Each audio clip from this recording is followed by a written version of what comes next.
our customers are people who work hard for their money. So we do everything we can to make their money work hard for them. At Meijer, we see it as a simple matter of respect. That's why for 80 years now, low prices have been built into the way we do business. Because the most important thing we can earn is the right to shake someone's hand and look them in the eye. Come see for yourself.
Testing 1 2 3. Give me a TO, baby. This is the guru talking at you. Getting ready to play baseball today.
Hello, everybody, and welcome to Sheboygan A's Baseball. My name is Mike Martin. I'll be your live stream announcer. Today, the A's will play the Kenosha Kings in a Wisconsin State League doubleheader. The A's come in with a 3-5 overall record. They're 1-1 in the State League and 1-3 in the NEW League. Starting pitchers for this game are Mitch Gardner for Sheboygan and Tom Kanzimias for Kenosha. Kenosha is 1-4. The starting lineup for Kenosha, who's managed by Kyle Stone, has Trey Leonard leading off and playing left field, Alex Rodriguez playing second base, Frankie Sestero is a DH, batting third. Batting fourth is Colton Coca at third base. Tony Newman, the first baseman, bats fifth. Batting sixth is Denny Hahn. He's at short. Batting seventh is the catcher, Riley Hughes. Batting eighth, the right fielder, Adam Cairo. And batting ninth, Paul Pulera. Again, pitching for the Kings will be Tom Kanzimias. Defensively for Sheboygan, they have Jimmy Jurgensen at first, Jacob Neese at second, Harry Stelt at third, and playing shortstop today is Nathan Ebersol. Around the outfield, it's Mark Warner in left, T.D. Walker in center, and Ross Christ in right. Catching is Shane Ryan, and pitching, Mitch Gardner. Getting ready to step in for the Kenosha Kings is Trey Leonard, their left fielder.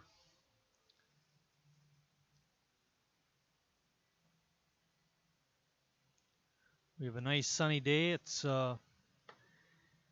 84 degrees out here in Sheboygan. Be a doubleheader. These will be 7-inning games. Our umpires today are Bill DeGroot behind home plate for this first game and Phil Ducat on the bases. Gardner's first pitch is swung on and missed for strike one.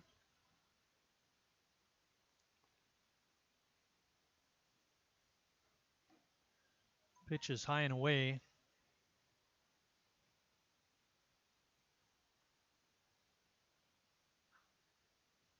Ground ball to Jurgensen. He stays down on it, picks it up, and takes it to the bag for the first out.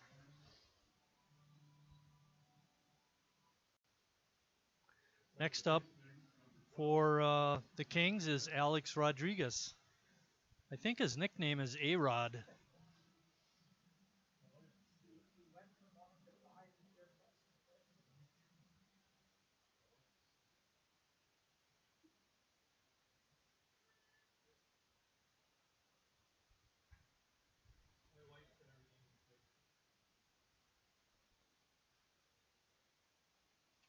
Rodriguez hits it out to right field. Chris coming in, makes the easy grab for out number 2.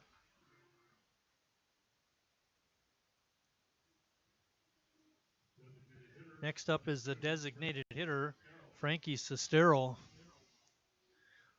We do not have any current stats on the Kings other than their record. They're 1-4, and that's in the State League. Sheboygan is 1-1 in State League play. Gardner's first pitch is a strike. One thing that we like about Mitch Gardner is he throws strikes and he's a quick worker. On the other night, Wednesday night, we had to suffer through a 3-hour and 23-minute ball game. A lot of walks, slow working pitchers. Hopefully be a little quicker today.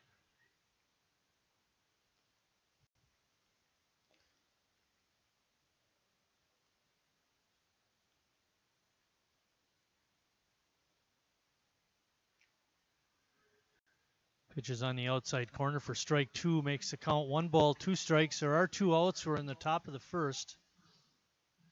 These two teams will play a doubleheader tomorrow, but that'll be down in Kenosha. And called strike 3. At the end of a half inning of play, Kenosha nothing, Sheboygan coming to bat.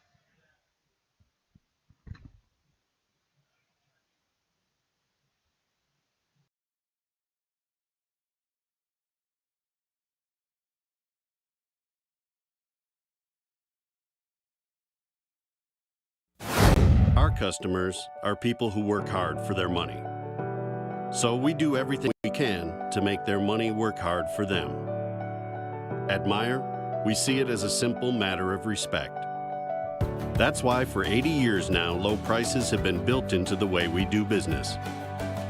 Because the most important thing we can earn is the right to shake someone's hand and look them in the eye. Come see for yourself.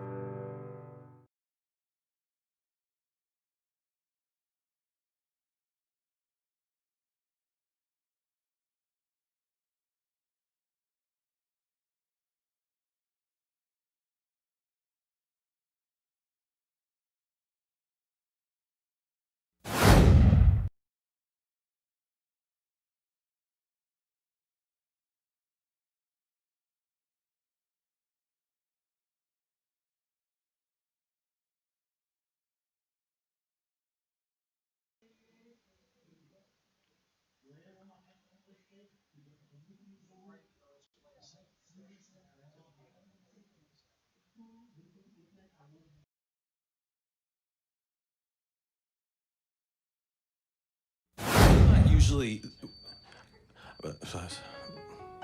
I've never really been into this sappy, corny, mushy garbage. You know what? I'm going for it. You are completely and utterly Awesome. Great. I'm glad you showed up. in my life. I could never get through this world without you. You are really close to my... Heart! I think I'm about to cry. You better not. Every single time I... Get down, get down! There you are. You always have... My back, my back. I'm so glad you're alive. It's like all these tiny little things Yes, things. are serious and kind of important.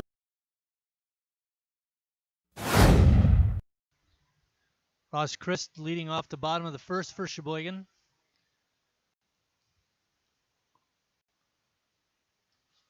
Ross is leading the team in hits so far. He's got 9 and batting average, hitting .450. Also has scored 6 runs. He's having quite a start to his season.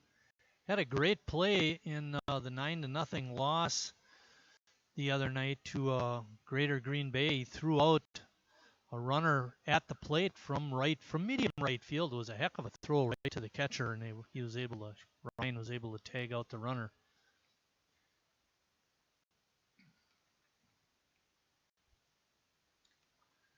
In that ball game the other night, Ross was 1 for 3 with a couple walks.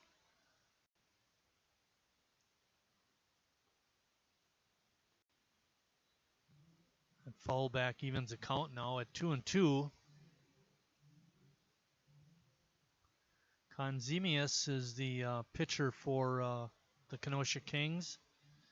His catcher is Riley Hughes.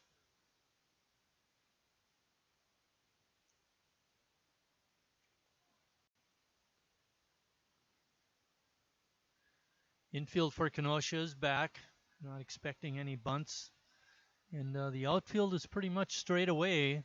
Center fielder shaded towards right.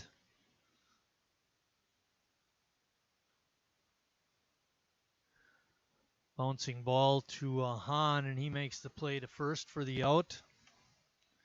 That'll bring up Josh Moses.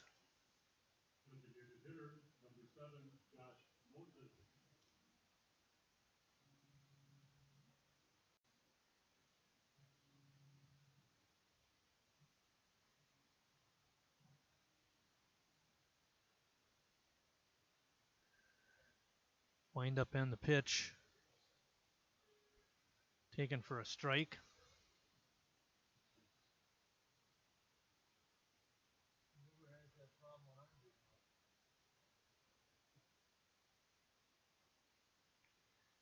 Pitch is in the dirt.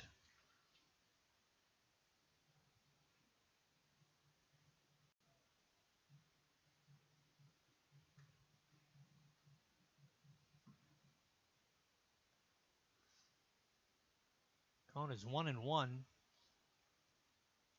There's a breaking pitch by a left-handed Konzemius for strike 2.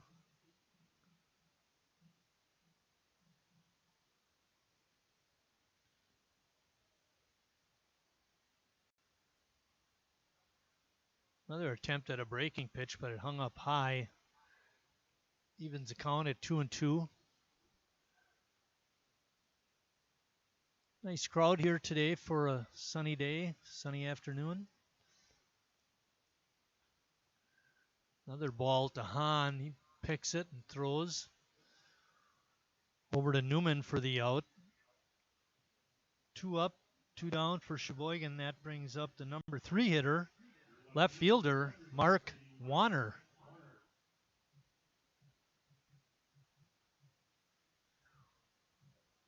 Warner last year hit .333.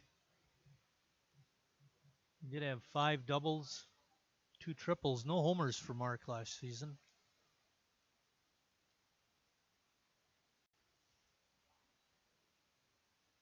Leads the club this year in stolen bases with 2, along with Christ and Moses.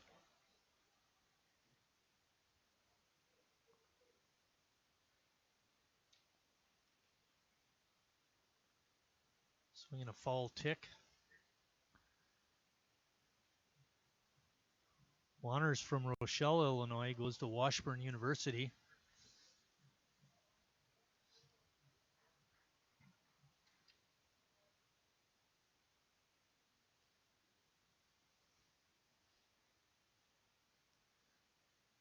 Another ball fouled back. Count is 1 ball, 2 strikes. There are 2 outs.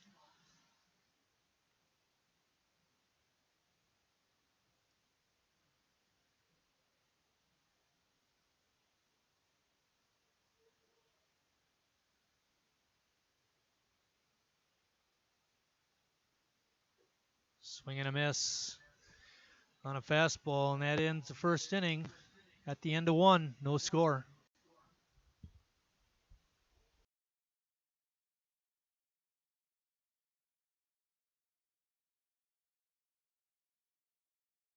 Asks, what does comfort mean to you? We know it means more than just the temperature. And the people who invented modern air conditioning keep inventing new ways to make you comfortable. Carrier, turn to the experts. For your heating and cooling needs, call Advanced Comfort Systems, Sheboygan's only Carrier factory authorized dealer.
His first pitch is a breaking ball.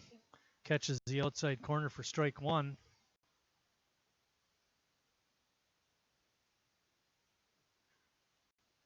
Next ball is driven deep to center field. Way back there. And out of here. A home run. Coca with a long drive to straightaway center. Went over just to the right of the 395 sign. It's a 400-foot drive.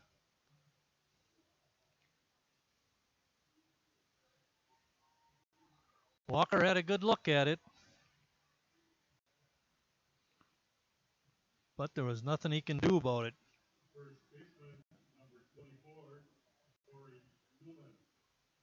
It puts Kenosha up 1-0.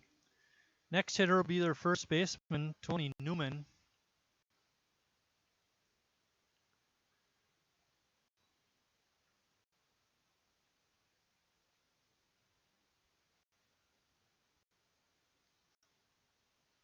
Fly ball out to right field. Chris has a beat on it and makes the grab. It's the first out of the inning. A couple things happened on the other night in our ball game with Greater Green Bay that at this level you don't see a lot. We had 2 home runs, one by each team, and we actually had 3 ground ball double plays, all turned by Green Bay. Sheboygan had a double play too, as a line drive to Stelt at third, and then he threw to second to double off the runner. Another line drive, that one hit by Hahn, but right to Harry Stelt, and he makes the grab. So with the run in, Gardner able to get the next 2 batters.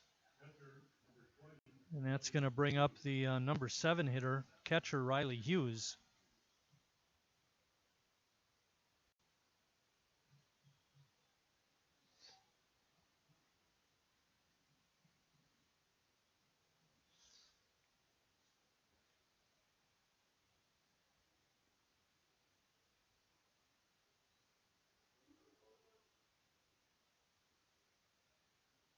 First pitch was swung at and fouled straight back by Hughes. Kenosha leads it 1-0 on a home run by Colton Coca, leading off this half inning. Drove it out to straightaway center field.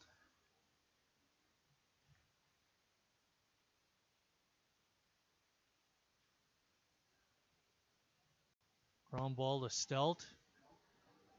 Not able to get the speedy Hughes. He's going to have himself an infield single.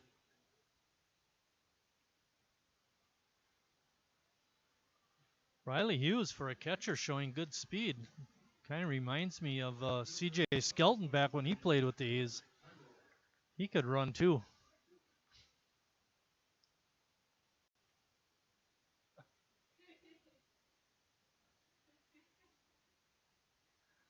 Yeah, sometimes people are clueless. Adam Cairo is up next. He swings and misses at the first pitch. Actually, what I meant to say is some people actually work up here.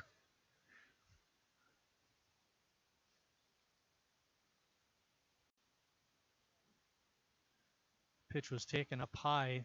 Evens the count at 1-1. Riley Hughes on at first. Good stop by Shane Ryan.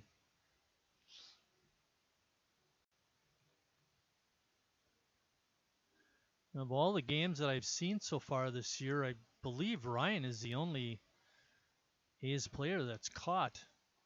We could have a pretty busy weekend with double headers today and tomorrow.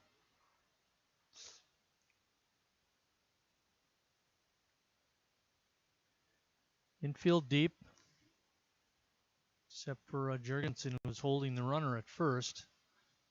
Bouncing ball up the middle. Ebersol flips over to Neese for the force out at second, and that ends the top of the second, but not before Kenosha comes up with a run. At the end of an inning and a half, Kenosha 1, Sheboygan 0.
because these games are 7 innings long, we'll still have our little A's trivia, but for these shortened games, we'll do the trivia in the 5th inning. So you can look forward to that. And getting ready to lead off the bottom of the 2nd inning is Harry Stelt, third baseman today for Sheboygan.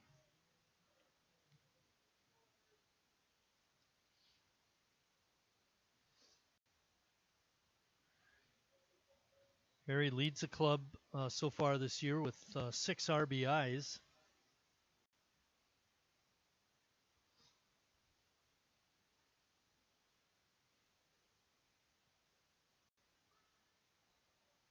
Pitch is taken for a strike. Evens the count at 1-1.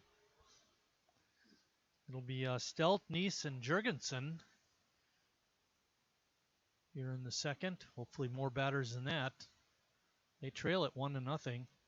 Harry able to check his swing. Peel down to first base umpire. He says no swing also. Makes the count 2-1.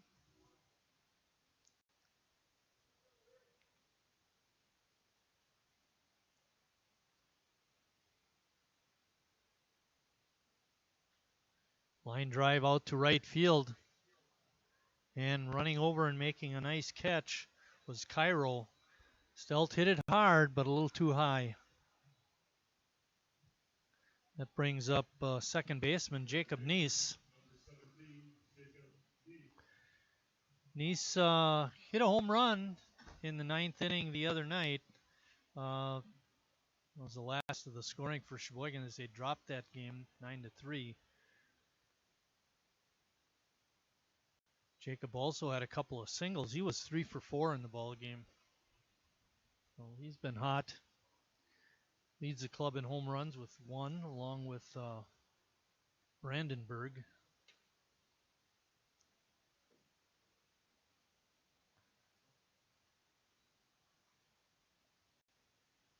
Tyler Brandenburg from Saukville.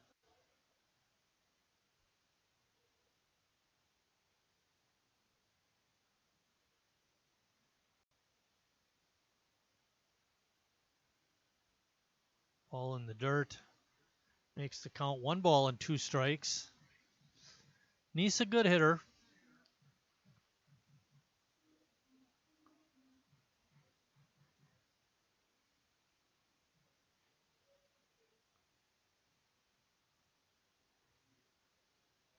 Fastball on the inside is ball 2. Konzemius pretty comfortable on the mound. Good day to get loose if you're pitching too. Boy, very warm in the 80s.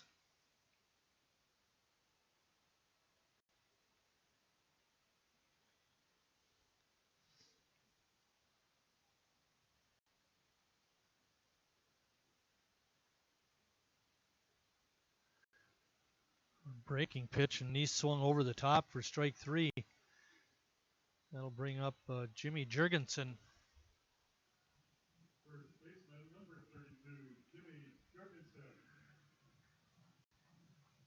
Jurgensen led the ball club last year with 4 home runs, also had 6 doubles.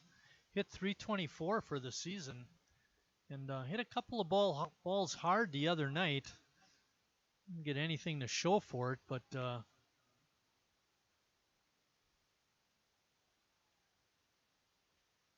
Jurgensen not able to hold his swing up that time. The first base umpire said he swung, so change that from a ball 1 to a strike 1.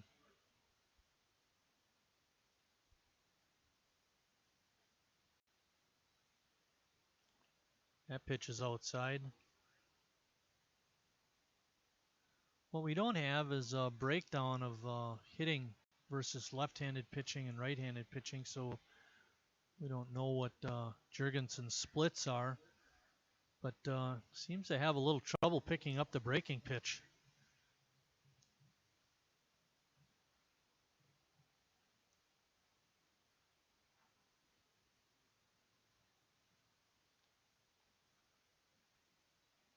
Trying for a little extra. And Zemius throws that one in the dirt. On deck is T.D. Walker.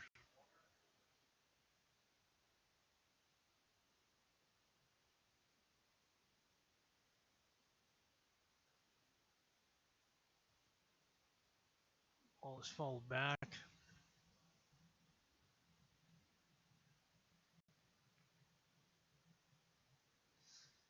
Count is 2-2. There are 2 outs, nobody on base. Kenosha on top 1-0 on Colton Koka's home run.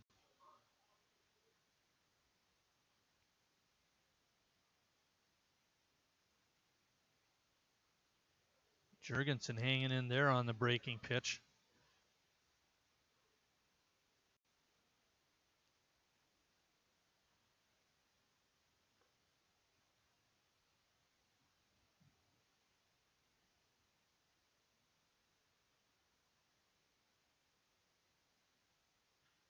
Line drive, base hit past the shortstop Hahn, and Jurgensen will be on at first.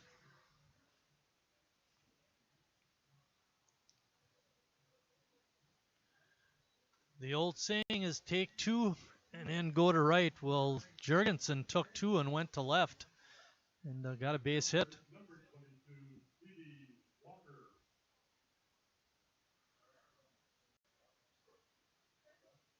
Walker's up next.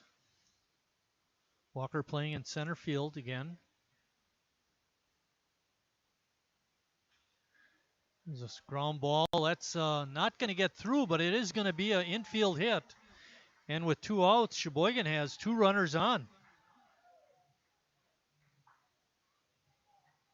And that's going to bring up Nathan Ebersol.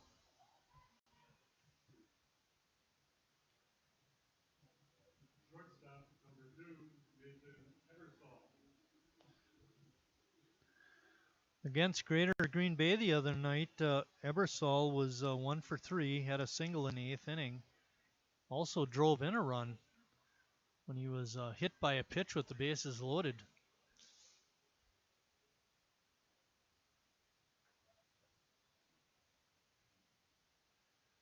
Jurgensen on second.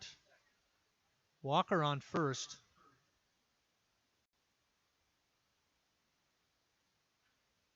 Bouncing ball to third. And going the short route, Koka runs over and steps on the bag for the 3rd out at the end of 2 complete. Kenosha up 1-0.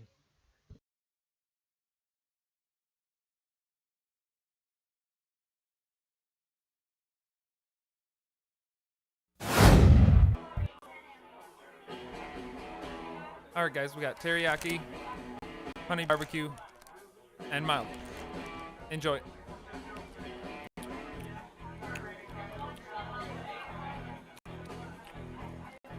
All right, DOA wings, hottest on the menu. You got a problem?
Leading off the top of the 3rd is going to be the number 9 hitter, center fielder, Paul Pulera.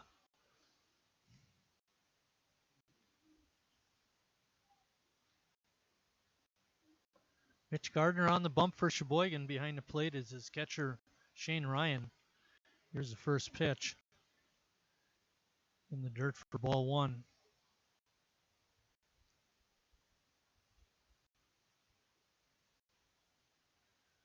Pop up medium center field, and racing back and making a nice catch on the run is Jacob Neese.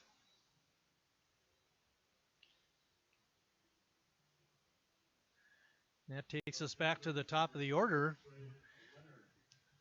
Trey Leonard, left fielder. Leonard hit a ground ball to Jurgensen at first and picked up the ground ball and took it to the base himself for the unassisted putout.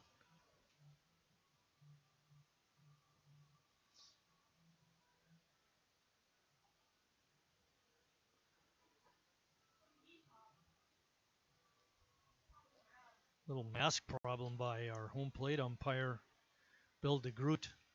Get that all fixed up. Now we're ready to go. First pitch is not in the zone. Looked pretty good from up here, but it's called ball one.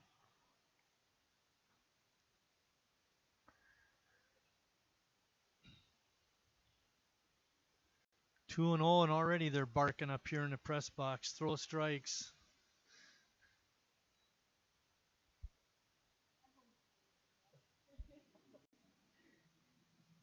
It's just like at home, nobody pays attention to me.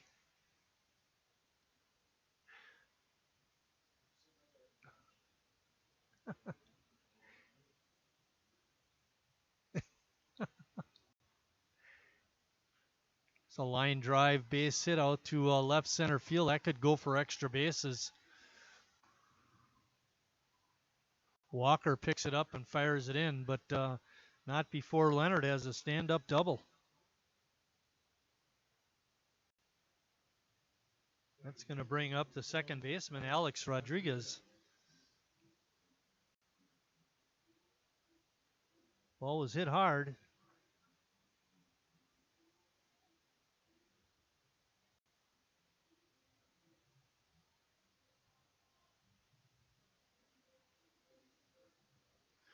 Rodriguez hit a line drive out to right field that Crisp was able to make the grab on, but like I said, he hit the ball hard.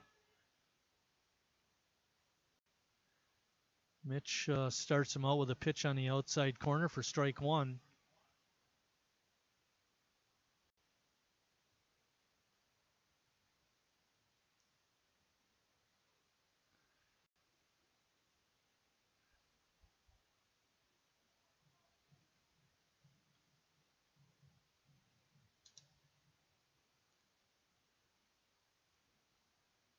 The 1-1 pitch is in the dirt, and it gets by Ryan. Allows Leonard to go to third. Looked like a pass ball to me. Waiting for some direction from down the line. Pass ball it is.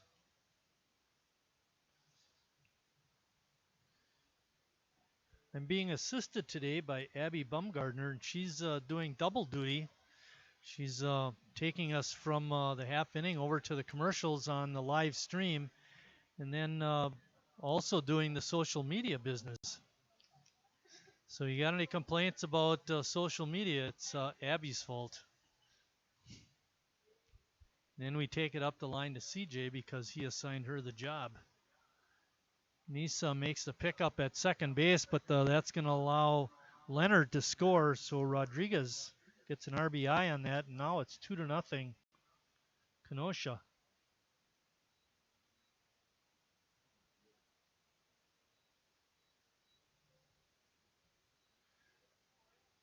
Yes. Next up is the DH, Frankie Sestero. Now we got an interesting situation going on here. A base hit here would make that run earned, but since it's a fly out to center field, the run scored does not count as an earned run for Mitch Gardner. But at the end of 2.5 innings of play, Kenosha 2, Sheboygan nothing.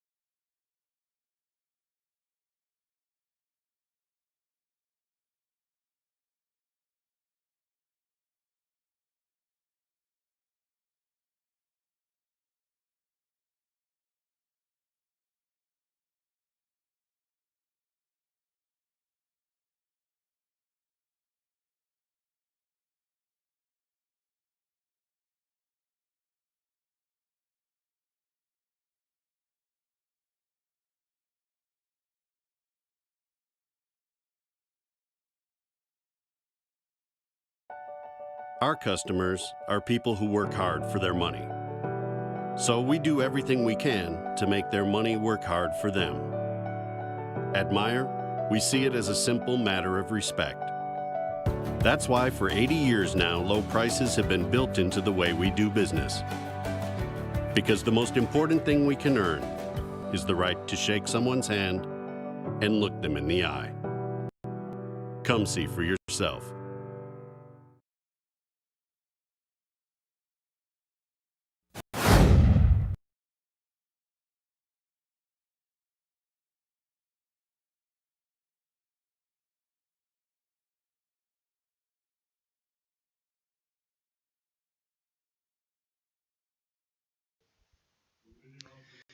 Leading off the bottom of the third inning will be the catcher, Shane Ryan. Ryan had an interesting game the other night. He had, in his first 4 trips to the plate, he walked each time before grounding out to end the ball game in the 9th, but he did score a run, actually showing a very good eye.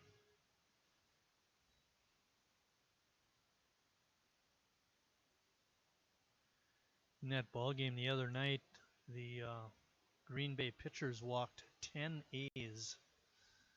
That was part of the reason for the long game. Sheboygan pitchers walked 8, so you're looking at 18 walks in a 9-inning game. That's every half inning somebody's walking, and that's why it took a long time. So far today, the pitchers have shown good control.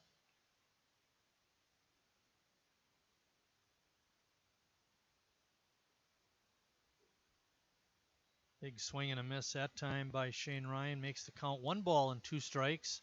We're in the bottom of the third. Kenosha on top, 2-0. They come in with a 1-4 record. They've had a tough go of it so far.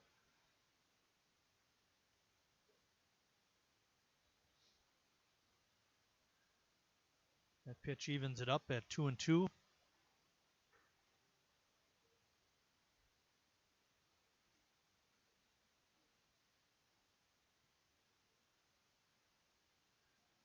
Ball popped up on the infield, and racing way over is the shortstop, Hahn, to make the catch. The second baseman, Rodriguez, was very deep and not able to get there, so good play by Hahn to make the catch.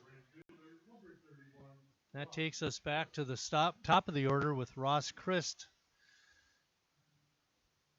Christ is 0 for 1 in the ball game.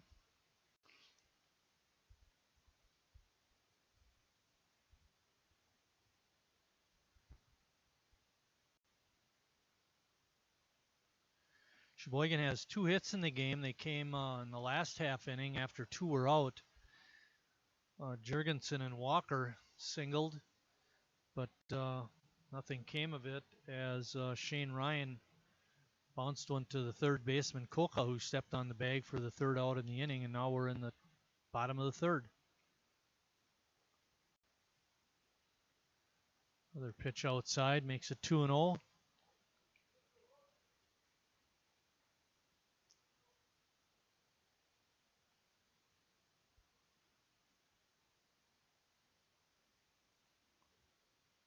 Ball's fouled straight back.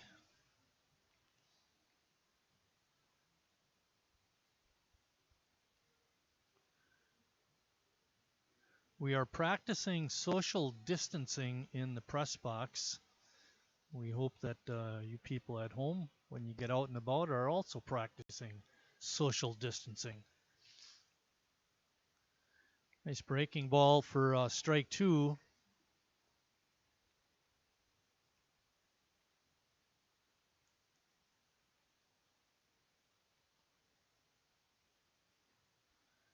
Breaking pitch hangs up a little bit high.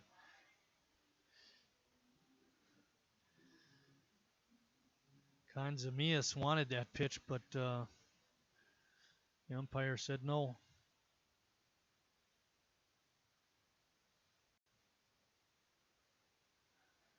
Good fastball, and Chris not able to catch up with it, strikes out. Speaking of social distancing, Bob and Lori Wetstein are Ushers today. Lori is over by entranceway number 1. Bob is over by entranceway number 4. They are practicing social distancing.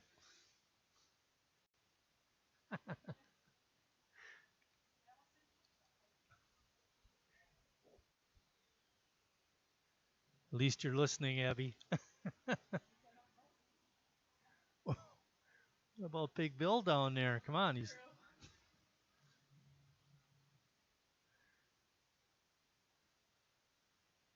one ball, one strike, 2 outs here in the 3rd inning. Pop up on the infield, coming over to make the grab is the first baseman Newman, and that ends a half inning for Sheboygan at the end of 3 complete. Kenosha 2, Sheboygan nothing.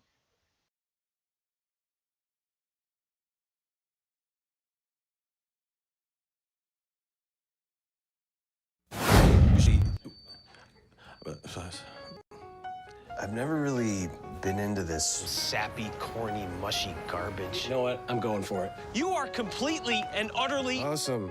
Great. I'm glad you showed up. in my I life. could never get through this world without you. You are really close to my... Heart! I think I'm about to cry. You better not. Every single time I... Get down, get down! There you are. You always My have... back, my back! I'm so glad you're alive. It's like all these tiny little things Yes, things. are serious and kind of important. You gotta hold it like a baby bird. And Please be quiet. listen, you hear that? That's a little something I like to call Friendship.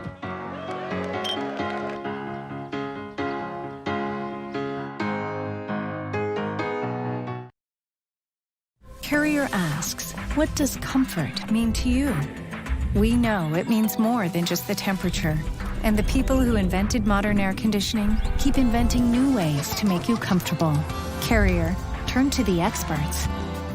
For your heating and cooling needs, call Advanced Comfort Systems, Sheboygan's only Carrier Factory authorized dealer.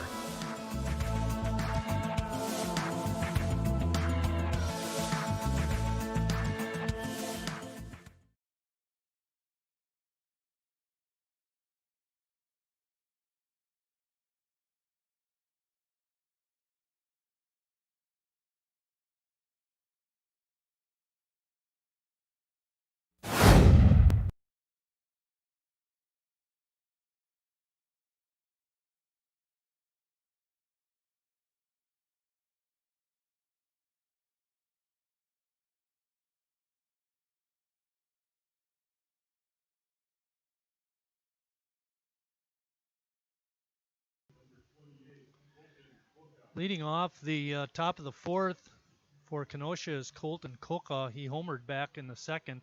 Now pitching for Sheboygan, number 20, Jared Reklitis.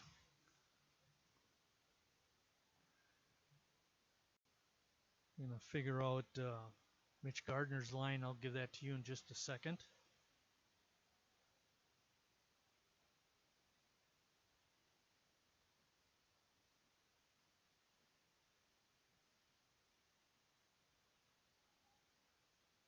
Pitches low, makes the count 2-0.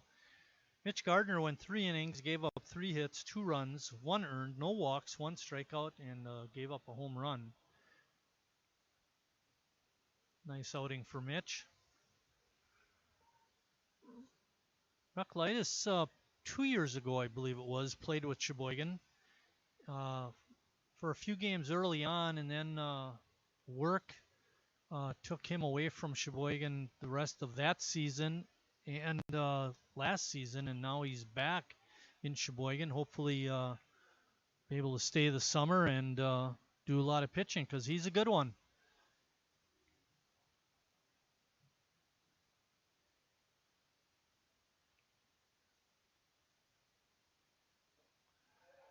And a swing and a miss by Coca. He's down on strikes.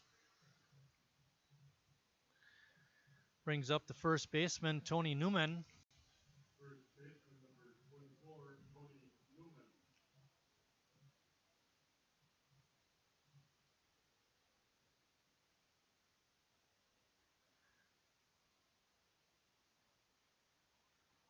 big difference between the speed of Mitch Gardner and Jared Recklitis.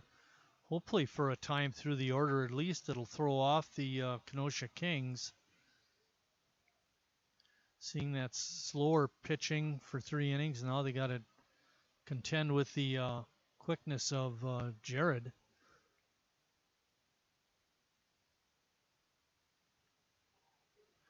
Took a little something off that pitch and struck out Newman. Recklitis is from Sheboygan, played at Sheboygan South and played some Legion ball. He is an alumni of UW Milwaukee. Next up is the shortstop, Danny Hahn. Hahn had that nice catch last half inning. Swings at the first pitch and pops it up. Ryan going back. He's got a play on it and makes the grab. And a quick 1-2-3 fourth inning sets Kenosha down. Now Sheboygan needs to come back.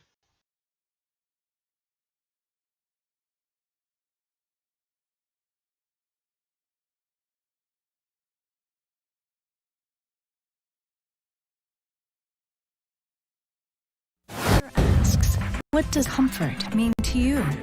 We know it means more than just the temperature. And the people who invented modern air conditioning keep inventing new ways to make you comfortable. Carrier, turn to the experts. For your heating and cooling needs, call Advanced Comfort Systems, Sheboygan's only Carrier factory authorized dealer.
Leading off the bottom of the fourth inning for Sheboygan is the left fielder, Mark Warner. Warner's 0 for 1 in the ball game. It's getting a little late. We're in the fourth. The games are only 7 innings when we play doubleheaders. Ground ball to Koch at third. Nice pickup. Throw was a little high, but Newman able to make the play. And Warner's out. 1 pitch, 1 out. That brings up Harry Stelt.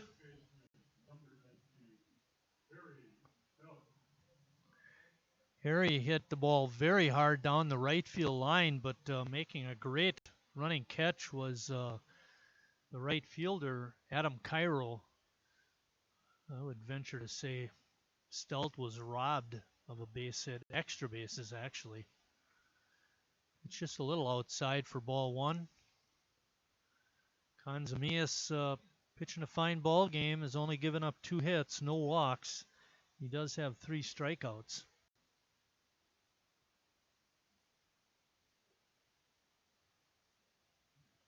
Harry showing a good eye.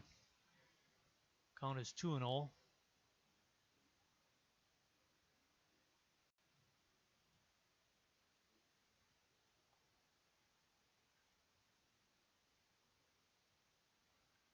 Pitch rides up high for ball 3.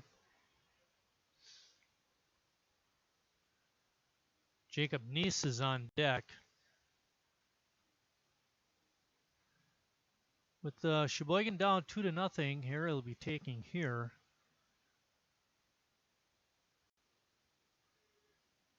And Kanzamias able to get that pitch in for a strike.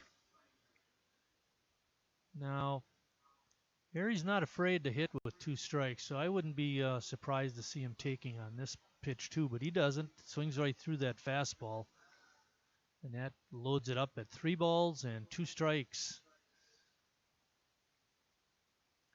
Middle part of the order, 4 and 5, the next 2 hitters. Our 3-hitter grounded out. Pitch is inside for ball 4. That's going to bring up Jacob Neese. First walk for Kanzamias. He's been around the plate all game.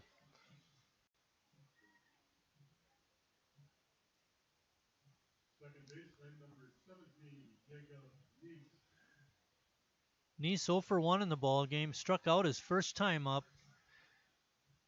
Looked a little uncomfortable, actually, I thought. Had a couple of bad swings. See if he can make some contact here. It's a line drive right at the second baseman, and it's going to be an easy 4-6-3 double play. Wow, what a way to end the 4th inning. Oh, man. At the end of 4 complete, Kenosha 2, Sheboygan nothing.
Leading off the top of the 5th for Kenosha is Riley Hughes, and since it's the 5th inning, this is quiz time, ladies and gentlemen.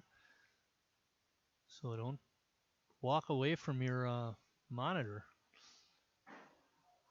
Ooh, landed right on one of the open benches. That's a good thing.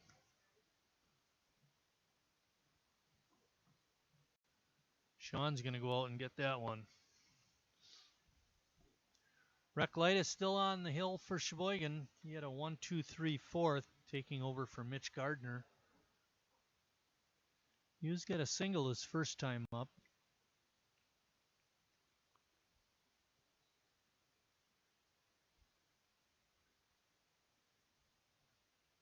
Pitch was outside, evens the count at 1-1.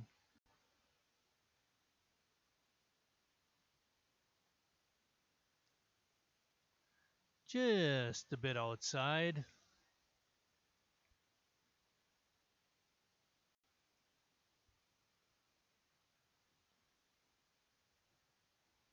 Hughes steps back in.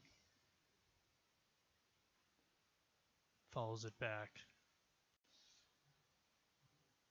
Once we get Hughes' at bat taken care of, we'll go into quiz mode. Abby said she doesn't want to wait anymore, so we'll do that for her. Yeah, CJ should be able to get this one. He's pretty astute. Long throw, and safe is the call. And again, Hughes showing good speed for a catcher. All right, here's the question. I'm counting on CJ to get this right off the bat. Which A's player has drawn the most walks, 520, in his A's career? We'll give you the answer after this batter, unless it's a one-pitch at bat. He lays one down. Riley gets Cairo's bunt and is able to throw the runner out at first. That goes 2-3. It's a sacrifice. And that brings up the center fielder and number 9 hitter, Paul Polera.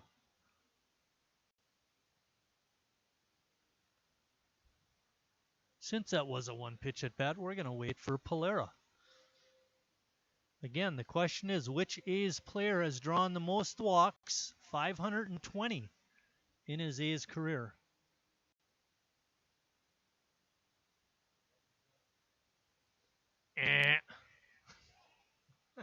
It's not, well, I'm not going to tell, because that might be somebody's answer out there in internet land.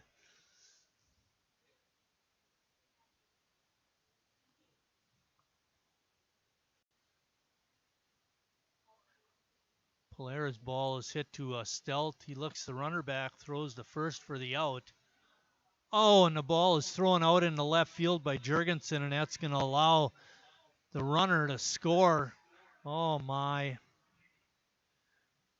Good play by Stelt over to first, and then good base running by Hughes to go to third, and then he scores on the throwing error by Jimmy Jurgensen.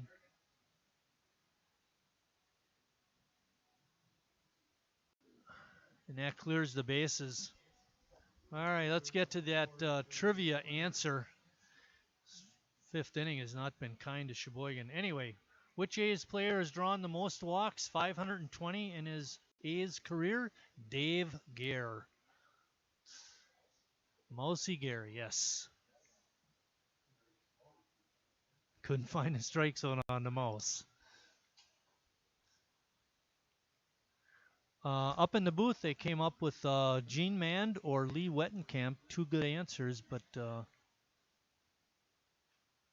there's another base hit by Leonard. He's got a double and a single. And that's the second hit of the inning for Kenosha. They lead it now, 3-0. Their scoring goes Colton Coca with a second inning home run. And then Alex Rodriguez grounded out to second, scoring Trey Leonard. Now the run here in the fifth by Hughes, scoring on a throwing error. A check swing, and Rodriguez is going to be out. And that finishes off Kenosha's half of the fifth inning. At the end of 4.5, it's Kenosha 3, Sheboygan nothing.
Leading off the bottom of the bottom of the fifth inning for Sheboygan is the first baseman, Jimmy Jurgensen.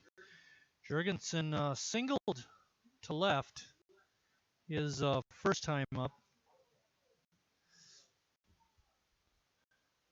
Matter of fact, the only two hits from Sheboygan so far today are Jurgensen drills one down the right field line, and it drops in. He's going to try to go to second. Throw is in.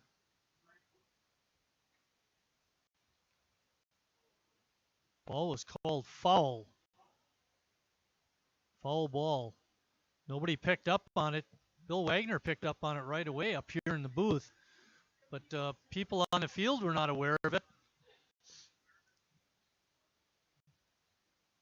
And no call was made by either umpire on the play at second since it was a foul ball. So we'll never know if Jurgensen was safe or out at second. Matter of fact, they were so confident he had a double, he put his bat away.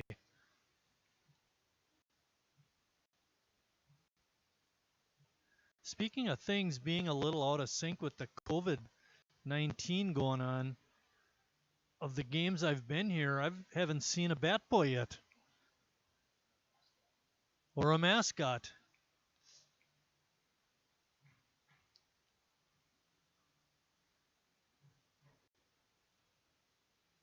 First ball hitting Jimmy Jurgensen, laced one down the right field line, but it was just foul. And he's going to have to come back to the plate. He didn't have any trouble reading that left-handed pitching that time.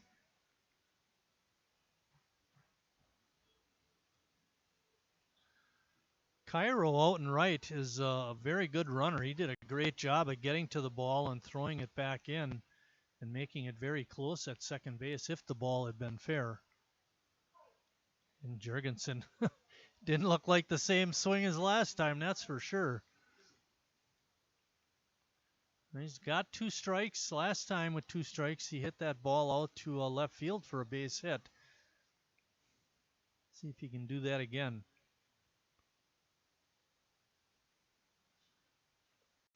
And strike 3. Kanzamias took advantage of that foul ball to strike out Jurgensen. That's going to bring up the center fielder, T.D. Walker. Walker has the other A's hit today. First ball swinging, flies one out to Cairo in right, and he makes the easy grab. Following this ball game, we'll take about a 20-25 minute break and have game 2. And then I mentioned earlier these two teams will play again tomorrow, a doubleheader, but that'll be down in Kenosha. That one will not. Those games will not be live streamed.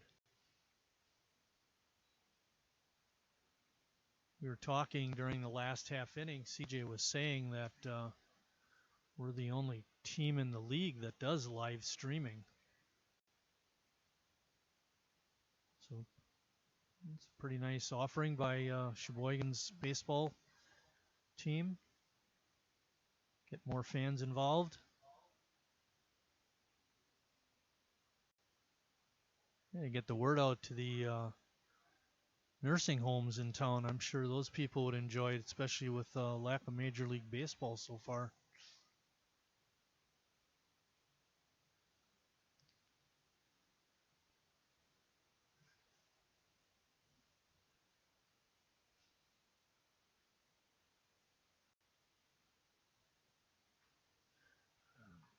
Ball hit hard out to center field, but making the catch was Polera. And it's another 1-2-3 inning for Sheboygan at the end of 5 complete. Kenosha 3, Sheboygan nothing.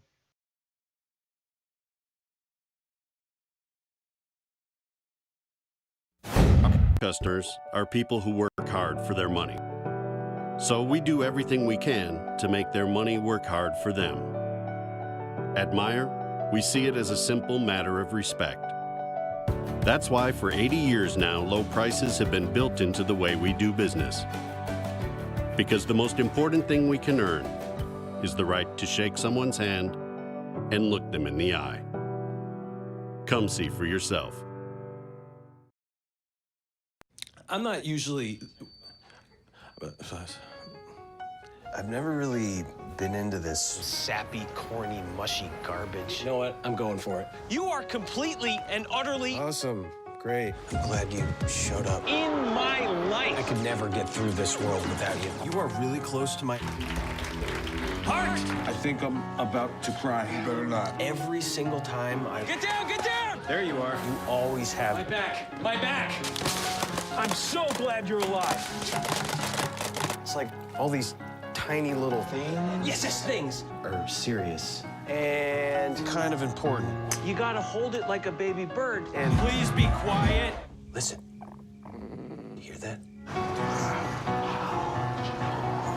That's a little something I like to call Friendship.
Getting ready to start the top of the sixth will be Frankie Cestero, the DH. Now pitching for Sheboygan is Josh Gates. Recollaitis went 2 innings, gave up 2 hits, a run. It was unearned. No walks, 2 strikeouts. Gates pitched the other night in that game against Greater Green Bay. He went an inning, gave up a hit, and did have a strikeout. And he starts off Cestero with a strike.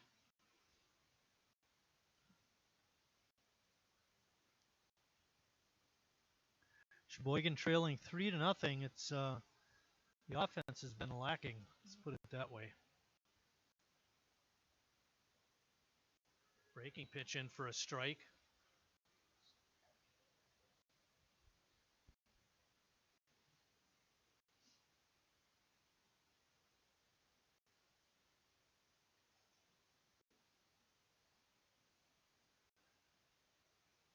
Foul ball is called.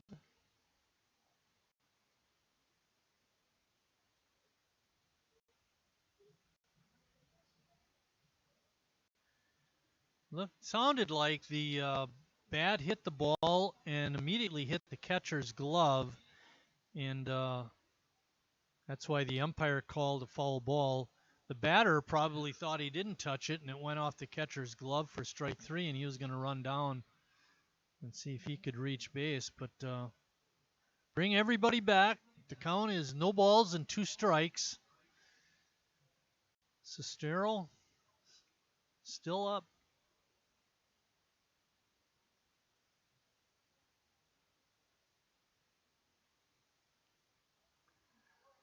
Breaking pitch inside and hits Cestero in the back. So Frankie's going to be on base anyway.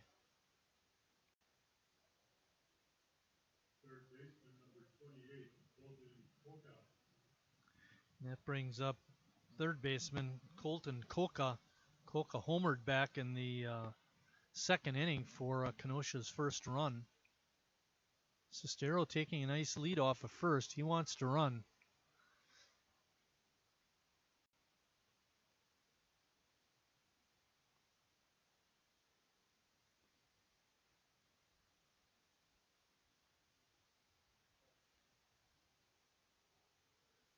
Fastball on the outside corner for strike 2. Hey guys, is that Mark Sabrario, the third base coach? Okay, Kyle Stone is coaching over at third. Sabrario's over at first base, they're telling me. And a swing and a miss by Coca. I'll tell you, Coca really hit that ball back in the second, and now the last two trips he's struck out. And that brings up the first baseman, Tony Newman. Newman's 0 for 2 with a strikeout. Been solid at first, however. Gates drives Cestero back to the bag.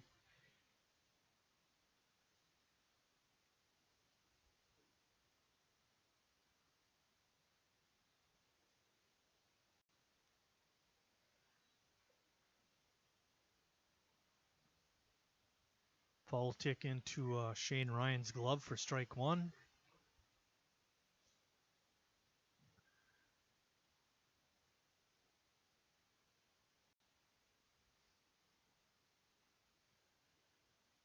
Pitch is on the inside, off the plate.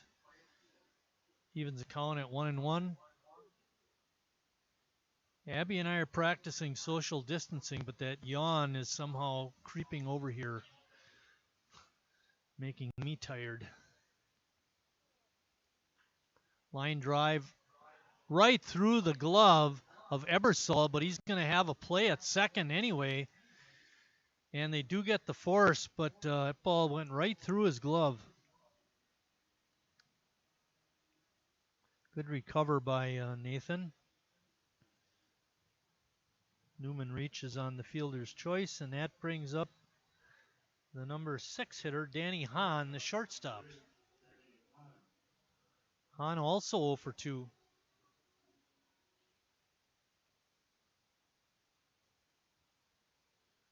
Kenosha has 5 hits in the ball game so far. We're in the 6th inning. Sheboygan only has 2. Need to put their hitting shoes on these last couple innings.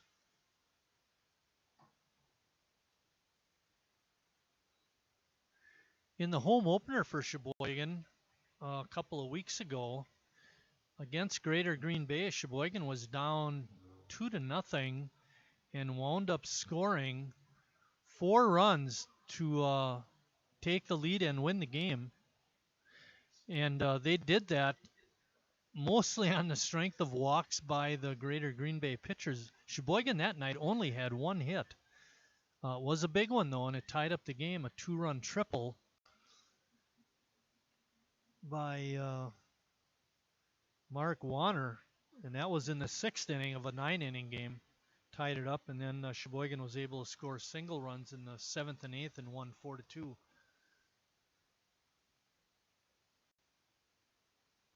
Little tougher task today, being down 3 runs.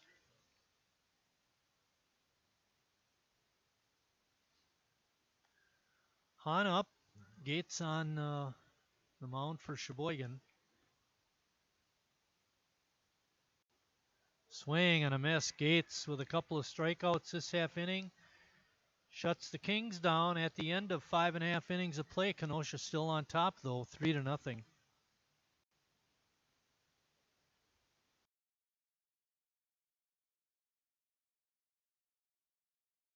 Asks, what does comfort mean to you? We know it means more than just the temperature. And the people who invented modern air conditioning keep inventing new ways to make you comfortable. Carrier, turn to the experts. For your heating and cooling needs, call Advanced Comfort Systems, Sheboygan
Leading off the bottom of the sixth for Sheboygan will be the catcher, Shane Ryan.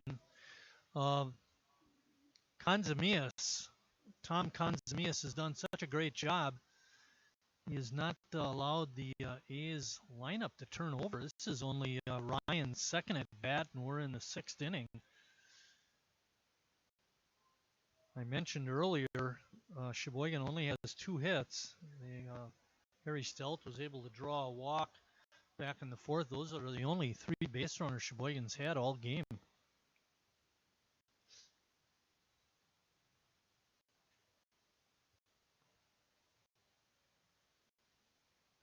About 20 to 25 minutes following the end of this game, we'll have game number 2. We do not know who the starting pitchers might be, so we'll have to give you that later on. One thing we do know is the umpires will be DeGroot and Ducat. They will be switching positions. We know Abby will be up here, CJ will be up here, and Bill will be up here. And I'll be up here. Unfortunately, CJ says, always ripping on me.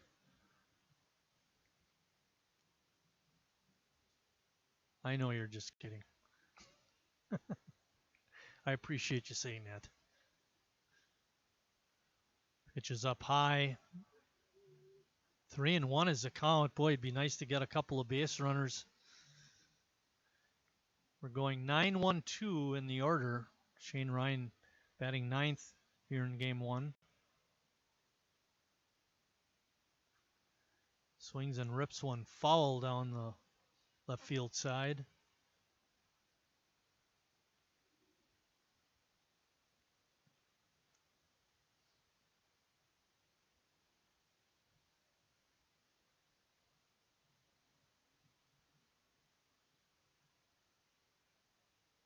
Two pitch. Bouncing ball in the hole. A nice play by the shortstop, Danny Hahn. He took it in the hole, straightened up, and threw a P across the diamond to just nip Shane Ryan. And that's going to take us to the top of the order with Ross Christ. Christ 0 for 2. He came into today's ball game hitting .450, leading the club in that department.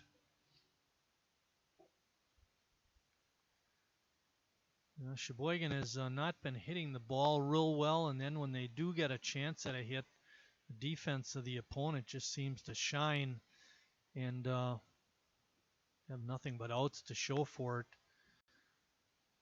We had Harry Stelt back in the second inning on his line drive to right. Stelt also drew a walk back in the fourth, and then Neese hit the ball very hard, but right at the second baseman, Alex Rodriguez, who turned that into a double play. Then we had a nice running catch on the infield by Hahn on a little blooper in front of Rodriguez. And now this play by Hahn again.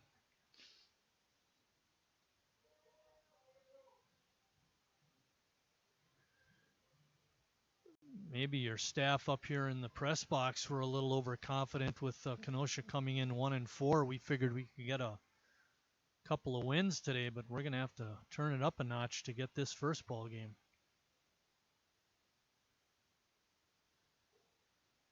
Kanzamias has gotten behind on the 2 batters, got away with it against Shane Ryan. Christ is 3-1. Swings and misses, 3-2. Josh Moses on deck.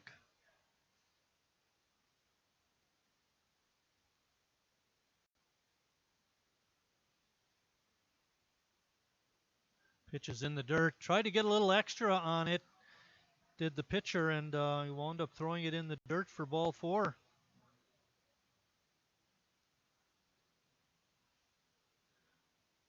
That brings up Josh Moses, the DH. Josh is 0 for 2, but he's hit the ball twice.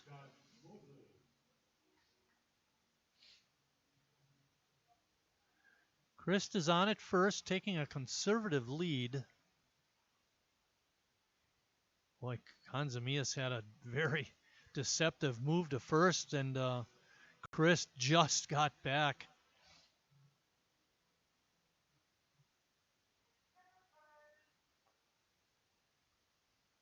Eric Hasenstein's in the house. It's hammer time, and he's right. It is hammer time.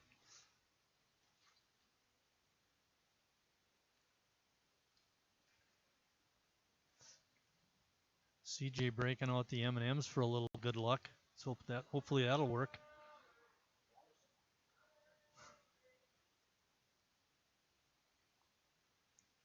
Two balls and no strikes. Kanzamias again getting behind the hitters this inning.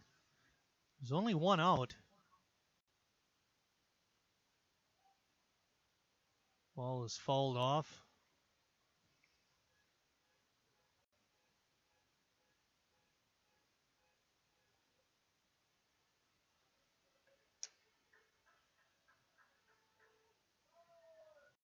I've got last year's stats, and I was looking for Moses, and I don't see his name. Did he not play last year, CJ? Okay. Moses played a couple of, maybe 3 years ago with Sheboygan. He hasn't played the last two. That's why he wasn't on the sheet from last year's stats. Pitch is in the dirt. And Moses draws a walk, and the rally continues.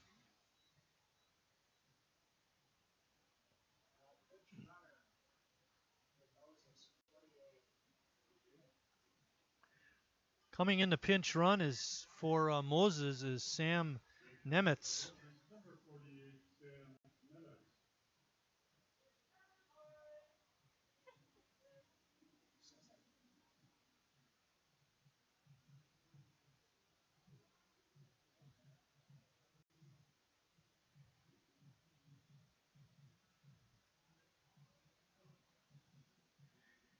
Catcher Hughes out talking to his pitcher. It's 3-0 Kenosha. We're in the bottom of the sixth, but Sheboygan's got two runners on base. Tying run coming to the plate in Mark Warner.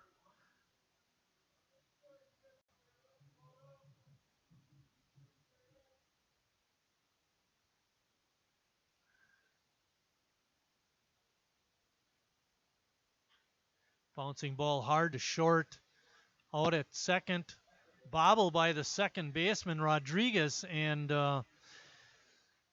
Warner's going to be safe at first. Boy, it looked like a tailor-made double play ball, but a bobble by the second baseman allowed Warner to reach, and that's going to bring up Harry Stelt. Very nice pickup by Hahn. He's had a good game defensively, and that brings up Harry Stelt.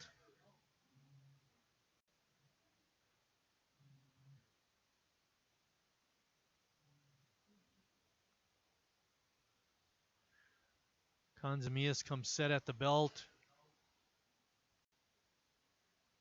And Harry swung at a bad pitch that time for strike one.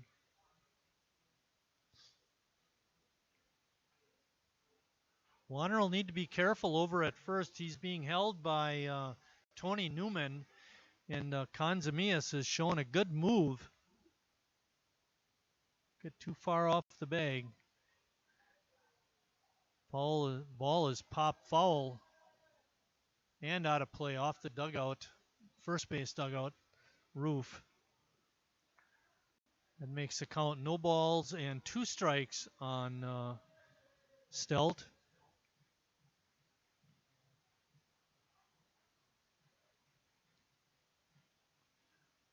We're in the bottom of the sixth. It's 3-0 Kenosha.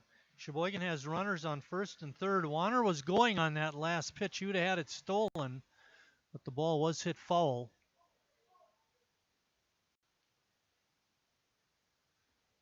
That pitch is up high. Warner not going on that pitch.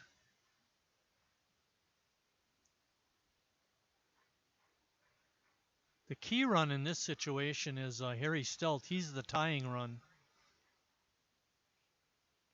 And that pitch hits Harry up on the top of the shoulder, And that loads the bases for Jacob Neese.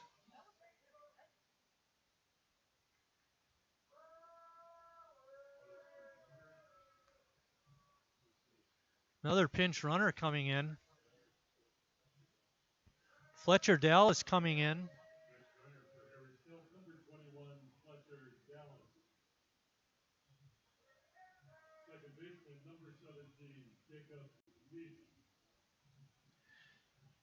Dallas is the key guy. He's the tying run. Jacob Neese, also a key run.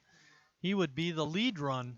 He did a homer the other night against Greater Green Bay, but he has not looked good so far today. Well, I shouldn't say that. He's hit the ball very hard his last time, but will end up being a double play ball. Drives that ball out to center field, and that's the third out of the inning. Well, Sheboygan rallied. They were able to get the bases loaded, but couldn't come up with the key hit. At the end of 6 complete, Kenosha still leads at 3-0.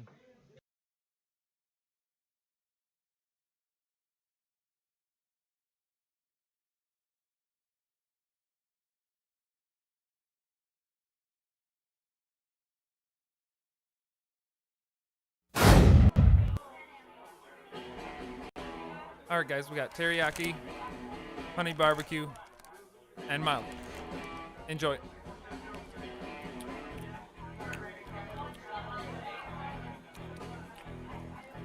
All right, DOA wings, hottest on the menu. You got a problem?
Leading off the top of the 7th, the last inning, is the catcher Riley Hughes. Hughes is 2 for 2.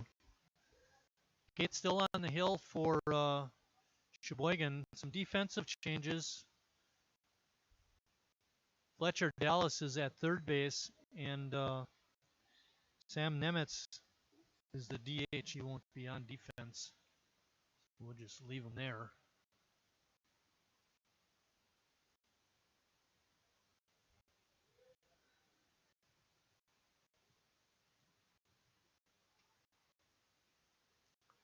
Fletcher Dallas is from Valders, Wisconsin.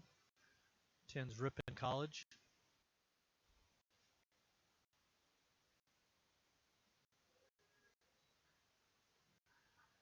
Count is 1 ball and 2 strikes. Sheboygan got the bases loaded last inning without even getting a hit.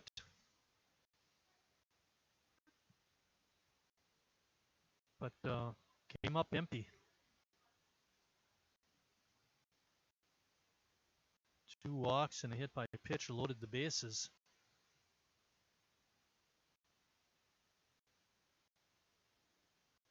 Which is way inside. 3 balls and 2 strikes. Hughes is 2 for 2. He scored a run in the 5th.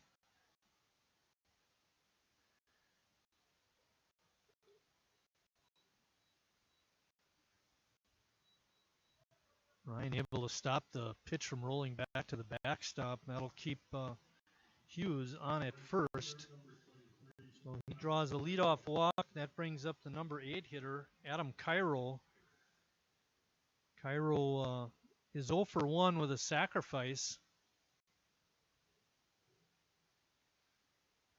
Made a couple of nice plays out in right field.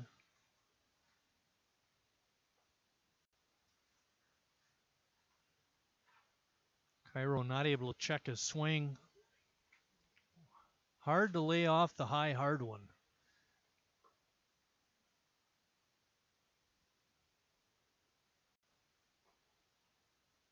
Ball is way inside. Evens the count at 1-1.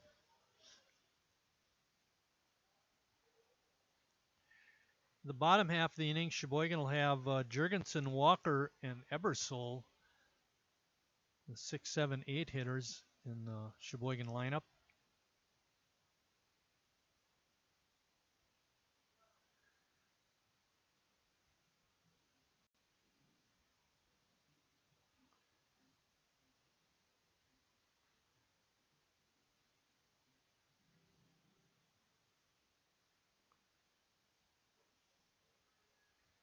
Grace Recklitis in the house today.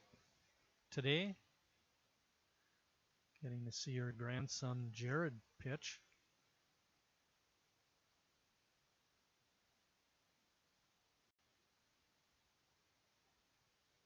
Pitch is up high. Again, a full count, 3 balls, 2 strikes. Be interesting to see what Hughes does over at first. You mentioned this several times. He's a fast-running catcher. Not going, base hit to left. Puts runners on first and second with nobody out.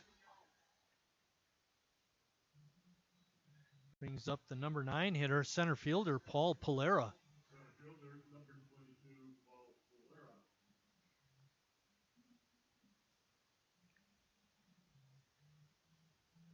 Polera's 0 for 2. Popped up to the second baseman, Neese, and then grounded out to third. Gates has got his work cut out for him now with 2 runners on and nobody out.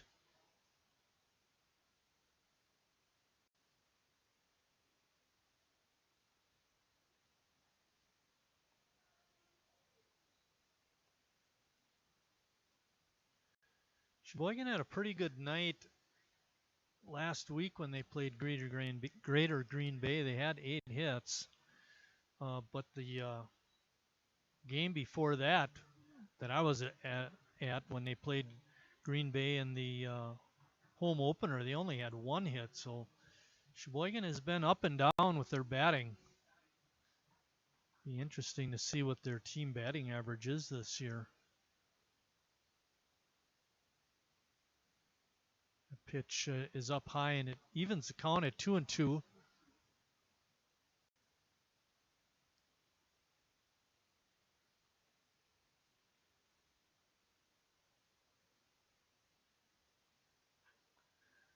Slow roller to Jurgensen. He's going to do the smart thing and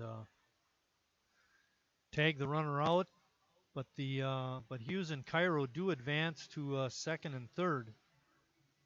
And that brings us to the top of the order with Trey Leonard. Leonard has had hits his last 2 trips. He doubled and scored back in the third and singled in the fifth. And the infield for Sheboygan is now going to move up. You can see all the infielders are on the edge of the grass.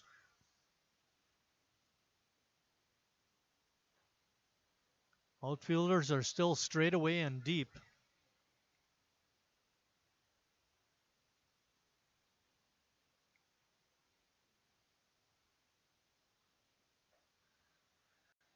Another pitch high and away.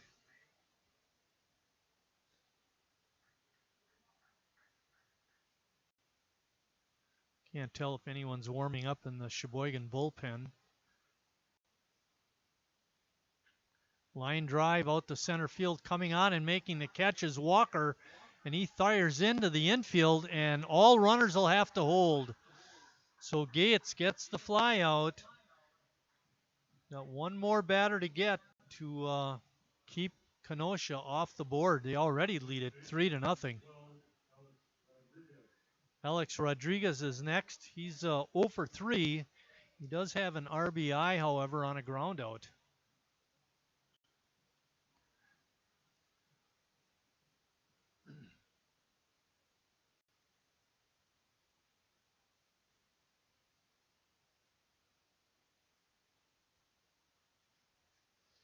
First pitch is a ball.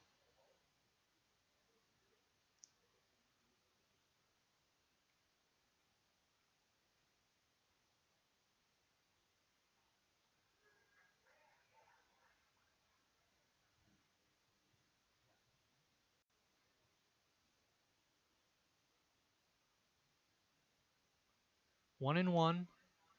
Here's Gates's pitch. Breaking ball, low and outside. Good eye shown by Rodriguez to hold up.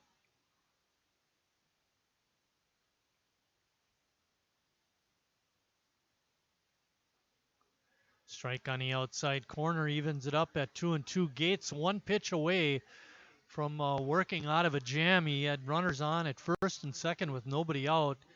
He now has 2 outs, 2 strikes on the batter.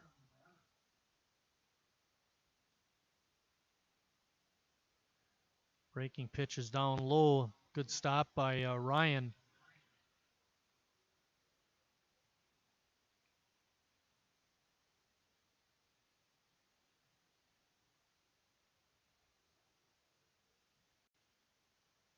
Here we go. Need this pitch. A little bit outside. Good call by the home plate umpire. That's going to load him up. Brings up the number 3 hitter, Frankie Sestero. Sestero is 0 for 2. Was hit by a pitch his last time up.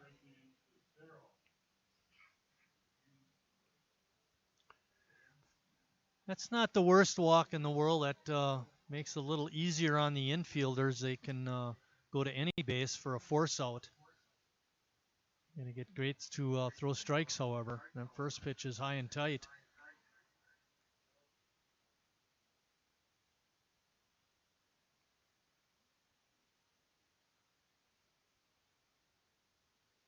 Pitch is inside, 2-0.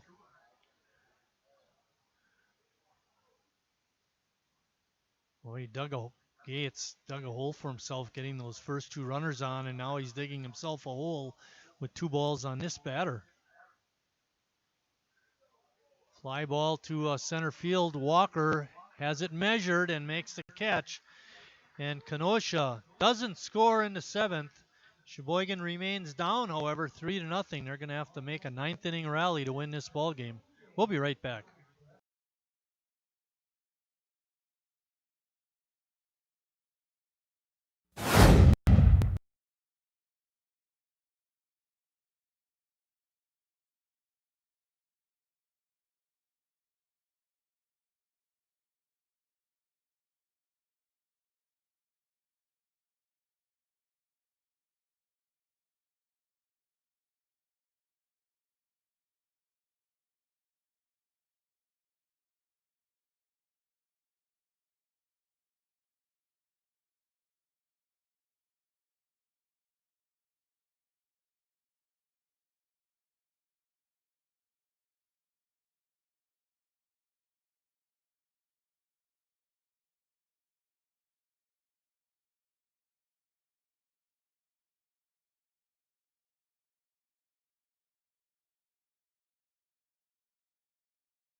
Getting ready to start the bottom of the 7th, the last inning.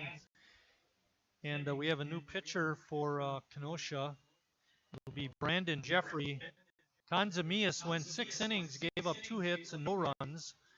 Walked 2 and struck out 4. He had a great outing. They turn it over now.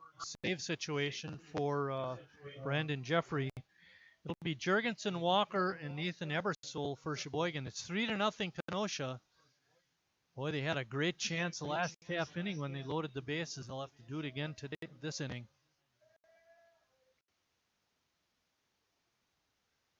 This pitch is up high.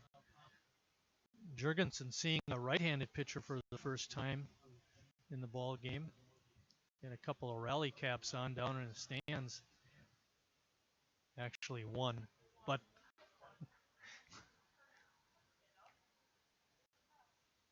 we're hoping for a rally up here in the booth.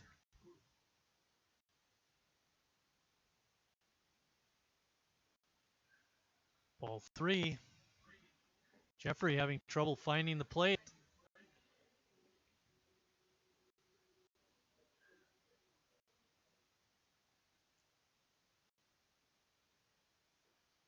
The pitch is right down the middle for a strike.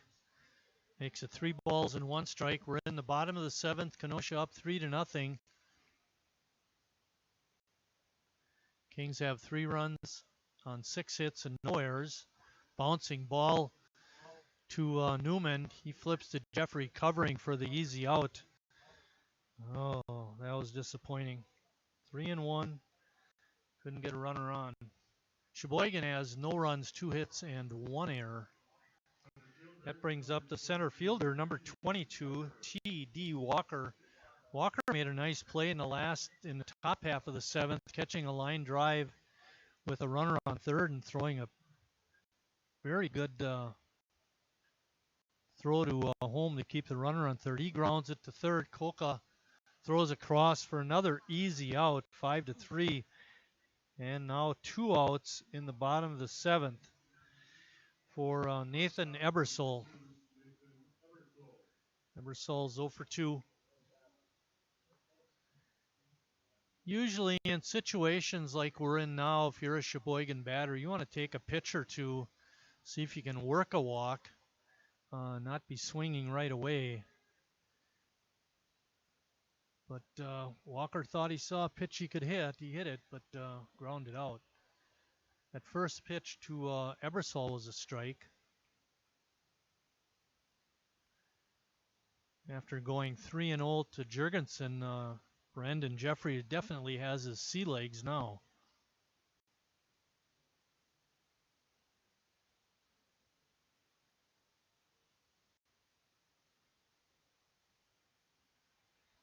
Swing and a miss. And that's the ball game. Sheboygan, for the ball game, does not score with only 2 hits. They did have 1 error.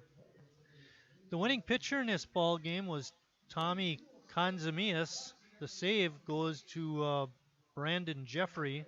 The losing pitcher was the Sheboygan starter, Mitch Gardner.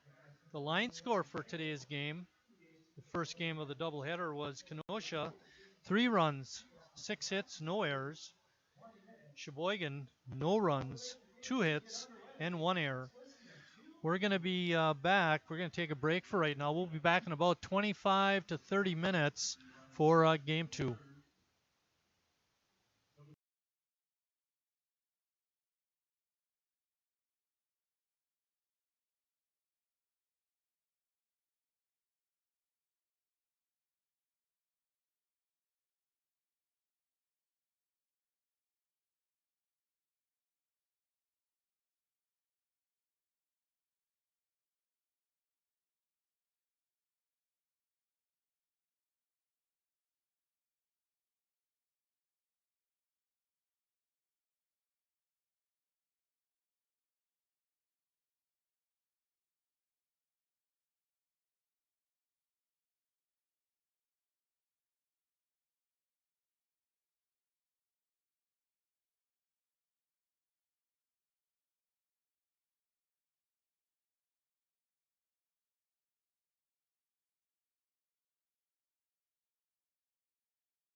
Hello, everybody, and welcome to Sheboygan A's Baseball. This is Game 2 of our doubleheader today against the Kenosha Kings.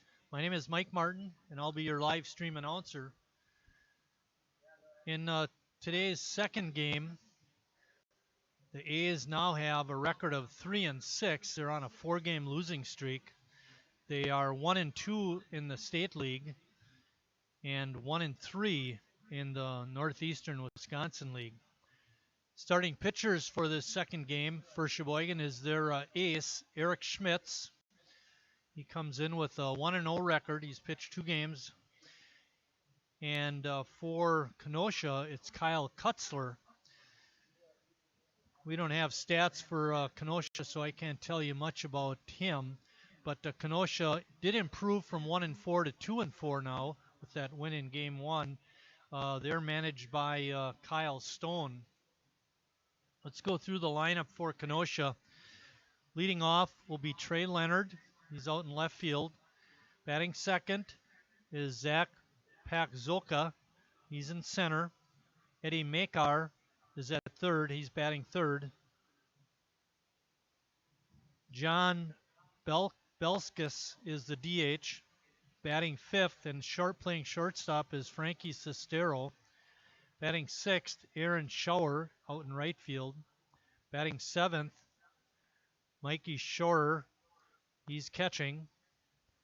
Batting eighth and playing second base is Jesse Gregory. And batting ninth is the first baseman, Cody Bancy. For Sheboygan, they have Warner, Ebersol, and Christ in the outfield. Ebersol moving from short to center field. On the infield, it's Stelt at third, Neese at short, Folish at second, and Cole over at first. Shane Ryan catching again. We have Schmitz on the mound and Ryan catching. That's the battery. Leading off is Trey Leonard. And the count is 1 ball and 1 strike.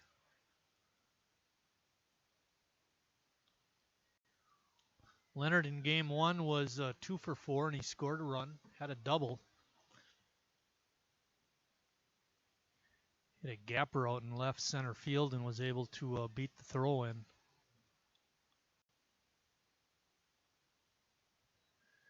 Schmidt's another quick worker for Sheboygan, just like Mitch Gardner was in Game 1.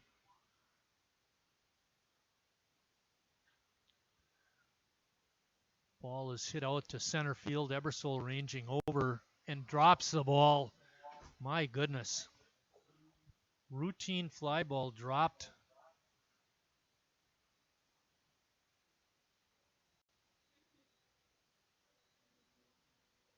Bill, how long was Game 1?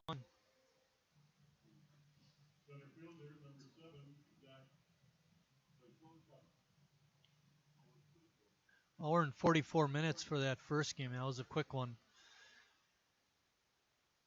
Next up for Kenosha is Zach Pakzoka. He tries to lay a bunt down and fouls it off. So Leonard hit a fly ball out to center. I'm not sure if Nathan Ebersol lost it in the sun or not, but anyway, it was a routine fly ball that should have been caught. It was dropped, and Leonard's on at first. Eddie Makar is on deck. He's over at third this ball game for the Kings. Leonard is off and running. Throw down, and Leonard is in with a stolen base. A nice throw by Ryan, just not quite in time. Leonard got a great jump off of Schmitz. Steal that base.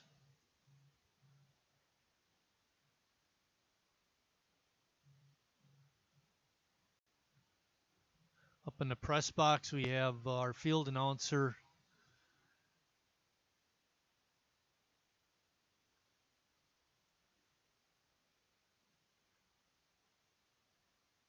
pulled back. Our field announcer, Bill Wagner, running the audio and announcements is CJ Skelton. I'm doing the live stream along with Abby Bumgardner. Ball is fouled straight back. There's nobody out, man on second.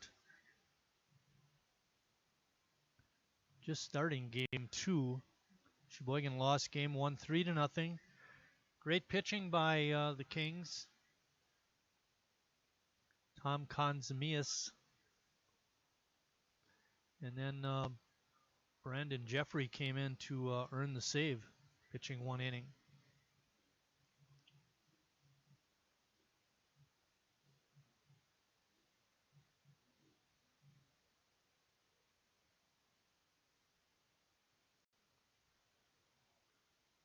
Oh, swing and a miss, but I'll tell you, Leonard just about walked into third base. He got a great jump. They weren't paying attention to him, and he took advantage of it by stealing the base. Paxoka strikes out. That brings up number 26, the third baseman, Eddie Makar.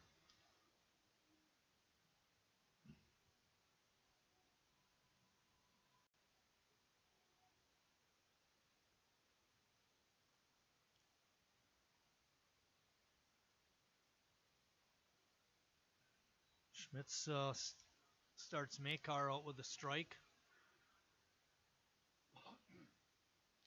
Now that Leonard's on at third, Eric Schmitz is paying a little more attention to him. That ball's going to go down the left field line and drop in for a base hit. And hustling in, and there's a play on him, but he's in safe. Sliding is Eddie Makar. Doubles down the left field line.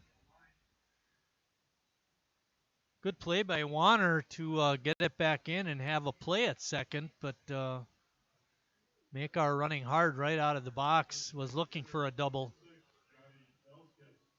And that's a run for Kenosha. Johnny Belskis is the next hitter. He's a DH.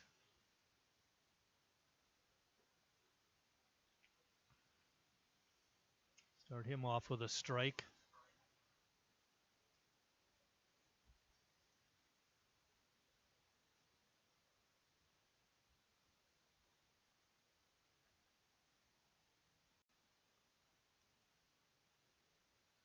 Breaking ball by Schmitz is in there, swung and missed.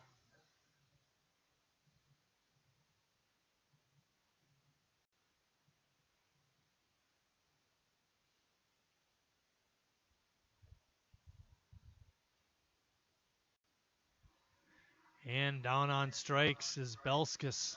That's the second out of the inning.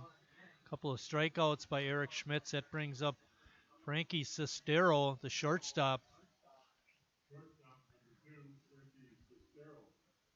Hopefully we can limit the damage to only 1 run.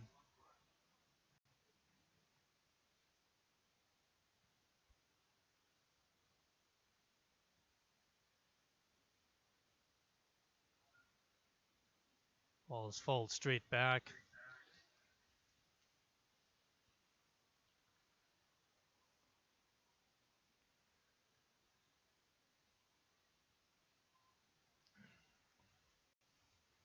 John Denver's in the house. Abby likes it.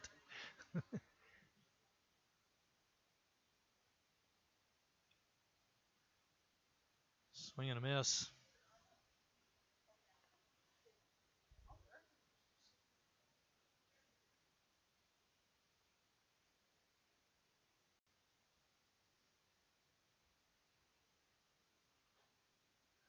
Which is just a little bit outside.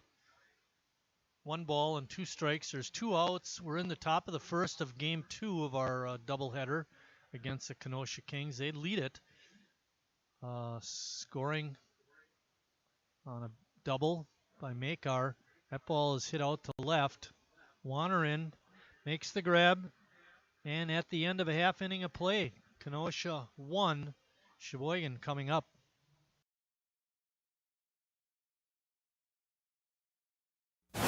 Our customers are people who work hard for their money. So we do everything we can to make their money work hard for them. At Meyer, we see it as a simple matter of respect. That's why for 80 years now, low prices have been built into the way we do business. Because the most important thing we can earn is the right to shake someone's hand and look them in the eye. Come see for yourself. I'm not usually... I've never really been into this sappy, corny, mushy garbage. You know what? I'm going for it. You are completely and utterly... Awesome. Great. I'm glad you showed up. in my life. I could never get through this world without you. You are really close to my heart. I think I'm about to cry. You better not. Every single time I... Get down, get down! There you are. You always have... My back, my back! I'm so glad you're alive. It's like all these tiny little things. Yes, things. Are serious and kind of important. You gotta hold it like a baby bird and... Please be quiet. Listen. You hear that? That's a little something I like to call Friendship.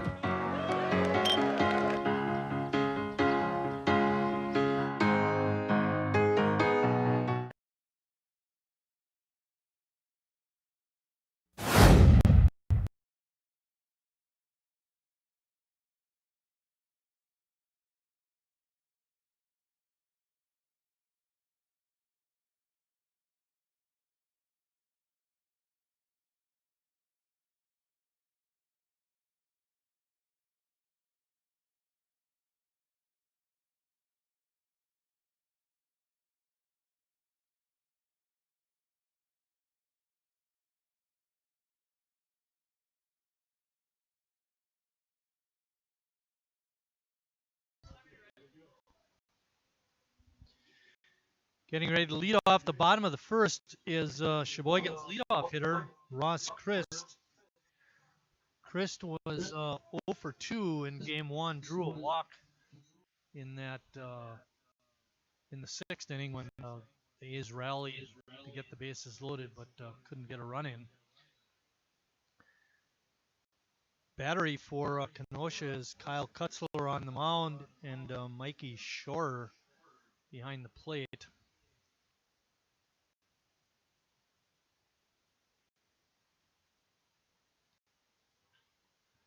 Bouncing ball over to first baseman Fancy, and he makes the play himself. That's going to bring up designated hitter Josh Moses. Moses was pulled in the 6th inning when he walked for a pinch runner. Dealing with a hamstring injury, that was the reason for that. That little note about the hamstring injury just came off the wire. Breaking news. Ball's fouled back onto New Jersey Avenue. First time I've had to say that.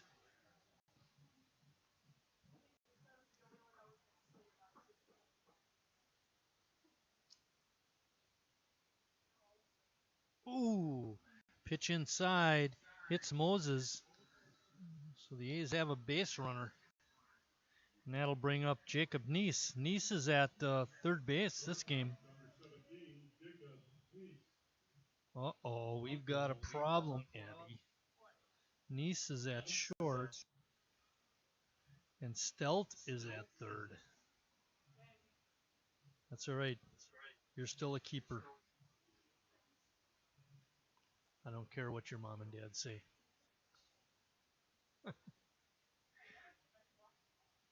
All righty.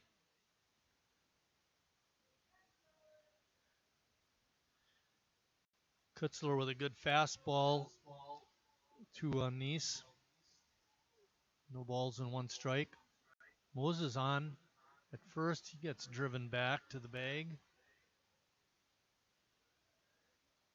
Manager Kyle Stone really making use of his roster today. He's got a lot of players that did not play in the first game starting here in game 2. Being a non-starter when I was a Sheboygan A, I like to see that.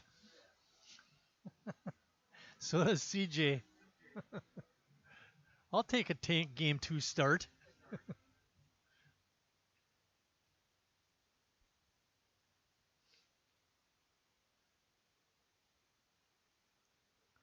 Pitch is inside. Backs Neese away. Say that again? How can you have a sore arm when you're never playing?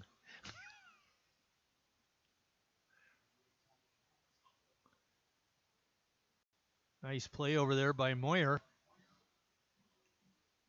Keep that ball in play.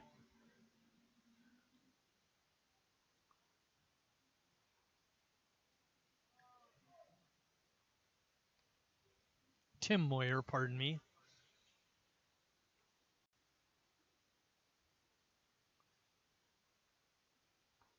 Swing and a miss. Moses had a scramble back to the bag and landed a little awkwardly. He may have hurt himself. We mentioned before he's dealing with a hamstring injury, and that may have been just enough to aggravate the injured leg.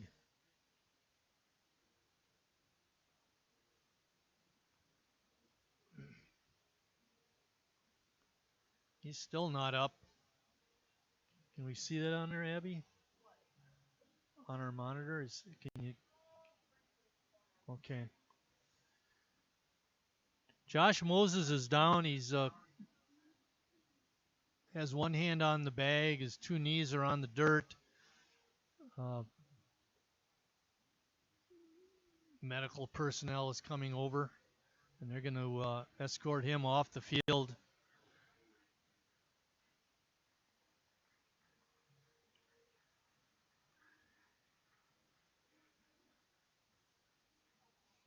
Yeah, that's not good. Dallas Fletcher is coming in to run. Fletcher played in the first game. He came in to pinch run for Harry Stelt in the 6th inning. He'll be in now to pinch run again.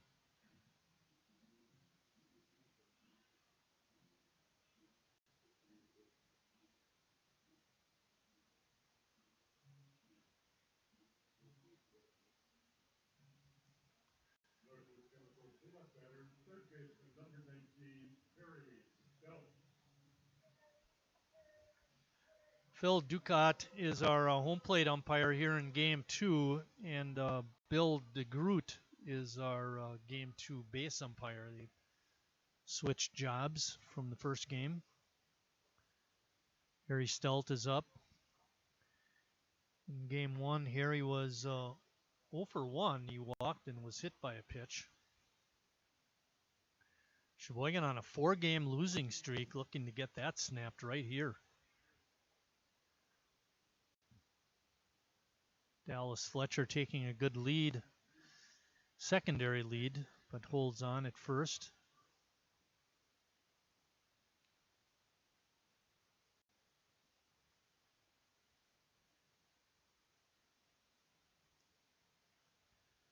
Pitch is fouled out of play.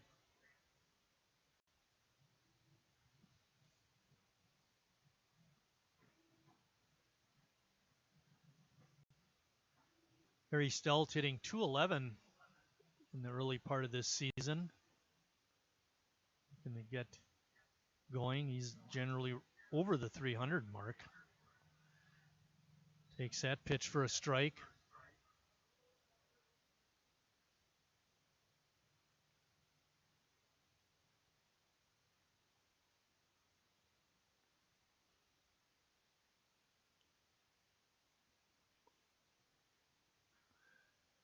Swinging a pop-up in foul territory. And nobody able to make a play on it. You know, I'm just beginning to wonder because Bancy went over on that pop foul and had trouble locating the ball, and I got a feeling that's maybe what happened to Ebersol on that fly ball out to center field. Sun got in his eyes.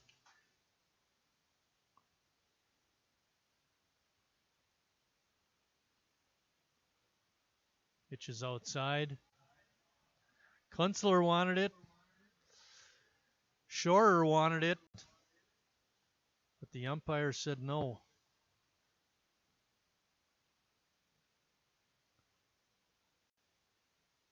Fletcher Dallas on the move on his 3-2 pitch, and it's a ball. Ball 4. That puts runners on first and second, but with 2 outs. Mark Warner up.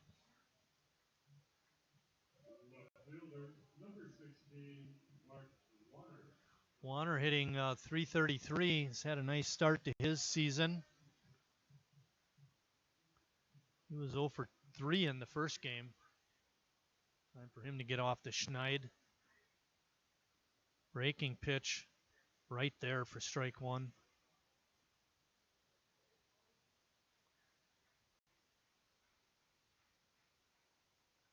Infield back at all spots. Nobody's holding Harry Stelt over at first.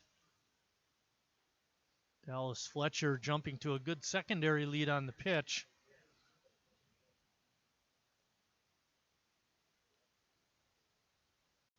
We mentioned Warner having a good start to his season. He finished last year hitting .333.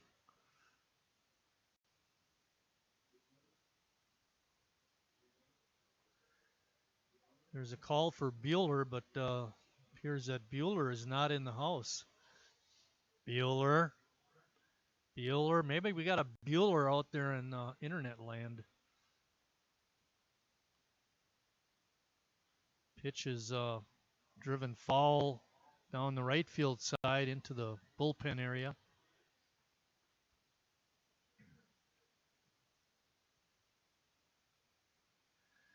We're in the bottom of the first. It's 1-0. Kenosha. Sheboygan threatening. They did have an injury. Josh Moses twisted his leg, it appears, diving back in the first base on a pickoff attempt. He's out of the ball game. Fletcher Dallas's replacement is out at second base, hoping to score a run.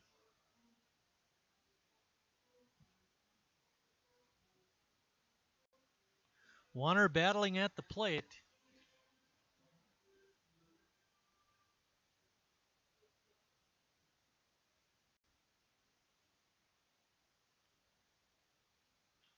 Bouncing ball right to the shortstop.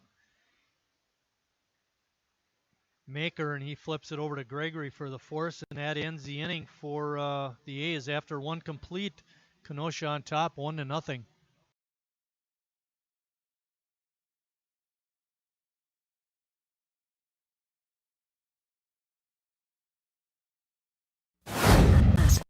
What does comfort mean to you? We know it means more than just temperature. And the people who invented modern air conditioning keep inventing new ways to make you comfortable. Carrier, turn to the experts. For your heating and cooling needs, call Advanced Comfort Systems, Sheboygan's only Carrier factory authorized dealer.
Leading off the top of the second for the Kenosha Kings is their right fielder, Aaron Schauer. It's that first pitch to the shortstop, Neese. He fires across, but not in time. It'll be an infield hit for Schauer.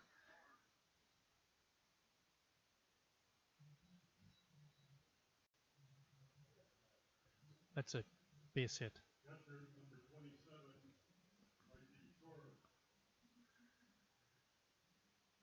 Next up for the Kings is the catcher, Mikey Shore.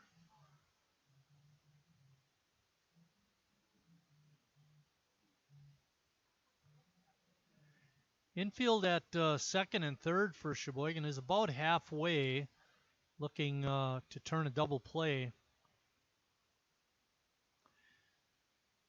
Kings have Shore on at first on that infield single, and Shore at the plate.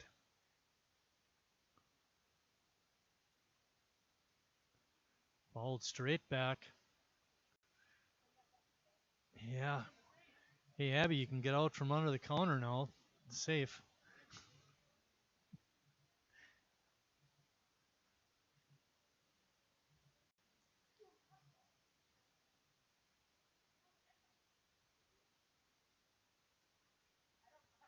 Ball in the dirt.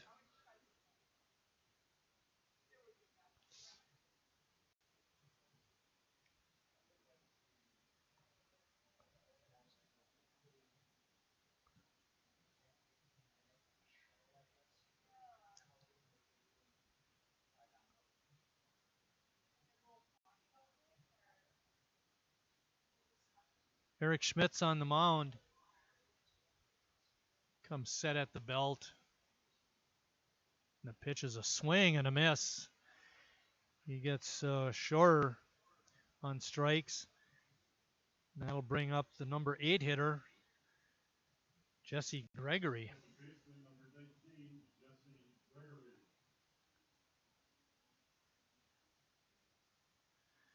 You look at Gregory, he's pretty stout. He doesn't look like your typical second baseman.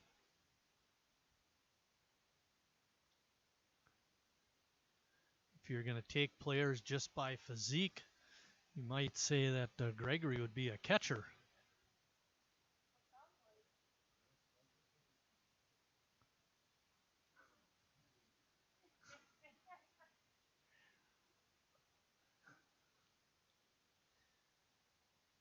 I knew at some point I would get myself in trouble. Pitch is swung and fouled. Looks like it made it out on New Jersey Avenue again. John Donovan coming up to the press box, bringing his squirt bottle. I think we're all going to get cleaned up. A breaking ball just a little bit high.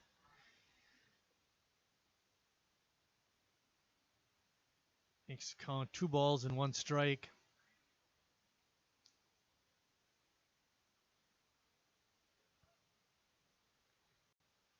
That strike evens the count at 2-2. Still got a runner on first. 1 out. We're in the second. Kenosha on top, 1-0.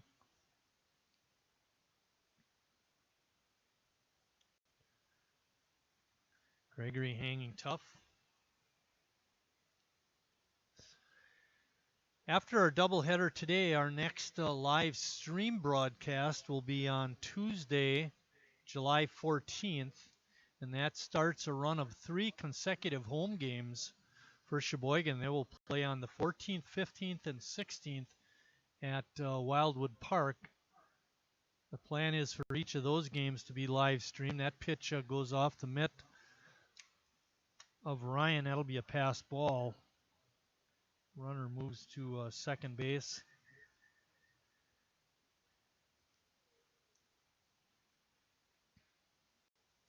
Sheboygan has not looked sharp today. Their defense has not been as good as it should be, and their hitting has been lacking.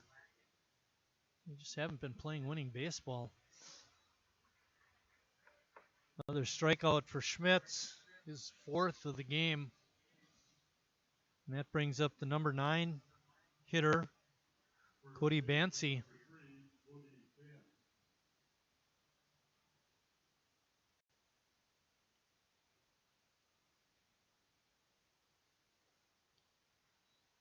Big swing and a miss by Bance.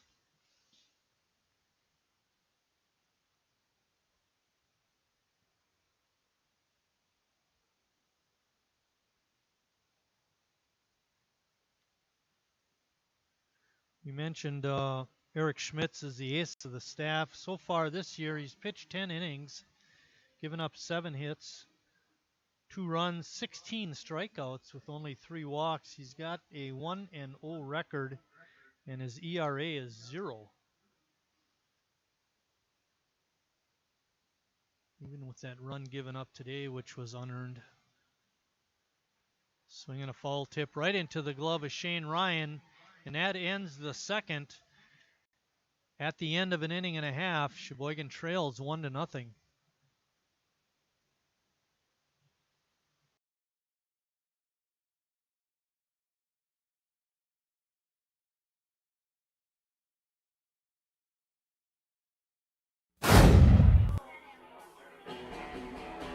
All right, guys, we got teriyaki, honey barbecue, and mild. Enjoy.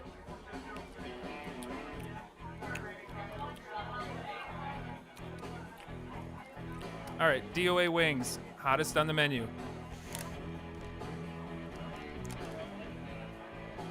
You got a problem?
Climbing into bat for Sheboygan is their first baseman, Doug Coe. Coe is from Green Bay. He's an alumni of UW Stevens Point.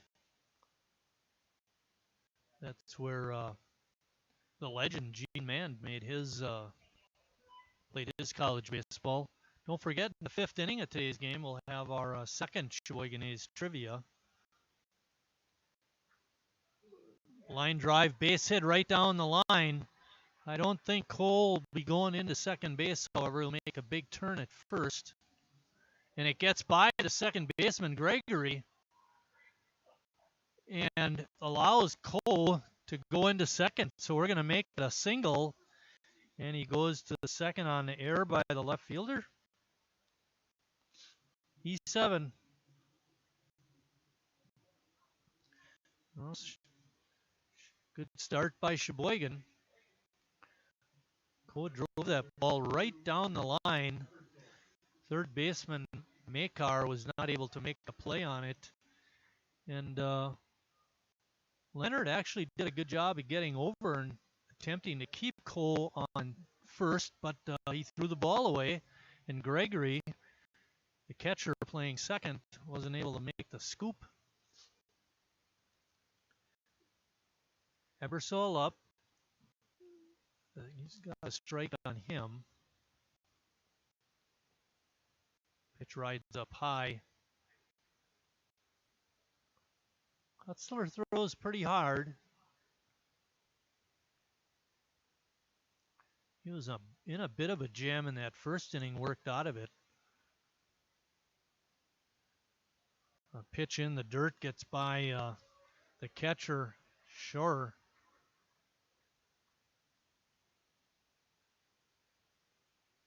I'm not sure if that was a pass ball or a wild pitch. But it allowed Cole to go to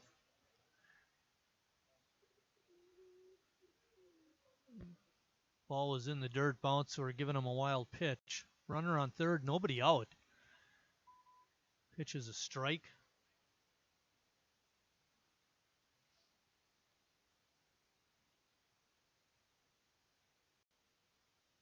Ebersol was 0 for 3 in game 1.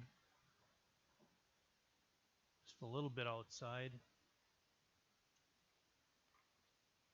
For the season, Ebersol's hitting .333. He's 4 for 12.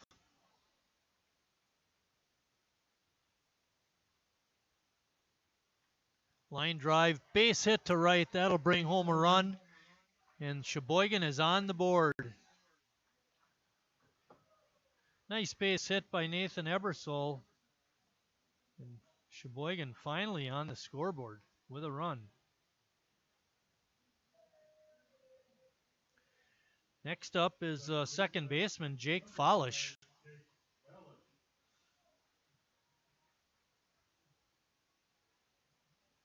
Follish was a award winner last year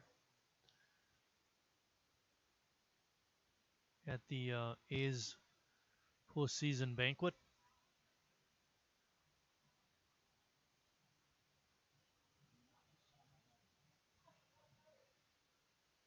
Jake having a tough start to his season. Takes that pitch for a strike. Former Kenosha King playing against his buddies. Last year hit .313. Had 11 doubles, a triple, and a home run.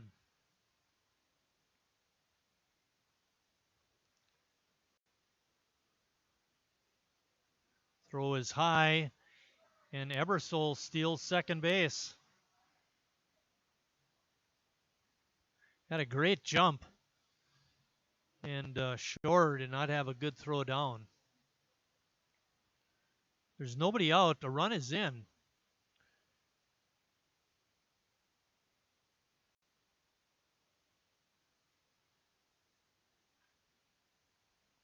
Ball is driven foul on the right side.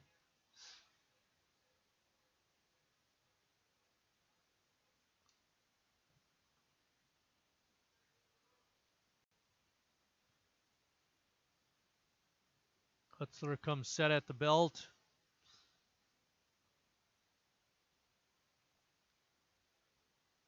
Oh, swung at a bad pitch. A strikeout. I'd like to have that pitch back. But it's been a rough go of it so far this year for Jake. It brings up Shane Ryan. Ryan also having a tough start to his year, hitting .154. He was 0 for 2 in the first game.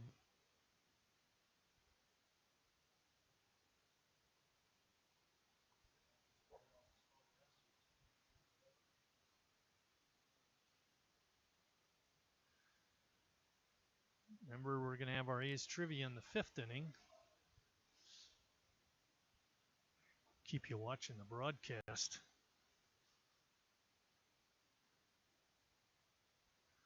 One and one is the count.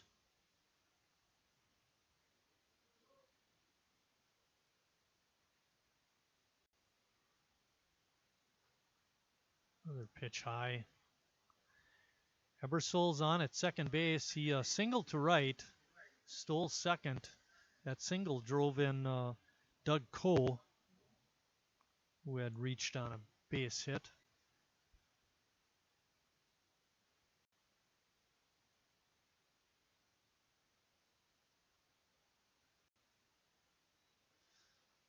Kutzler having trouble finding the strike zone all of a sudden. On deck is Sheboygan's leadoff hitter, Ross Christ.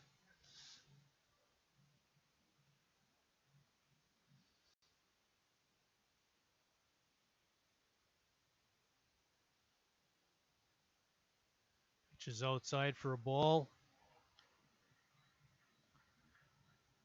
That puts runners on first and second with only one out.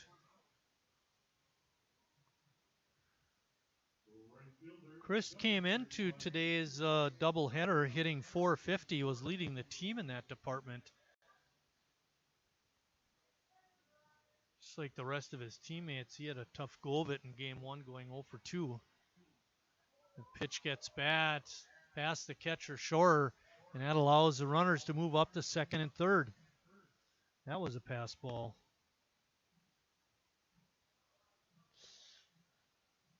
A golden opportunity for Ross to drive in a couple of runs.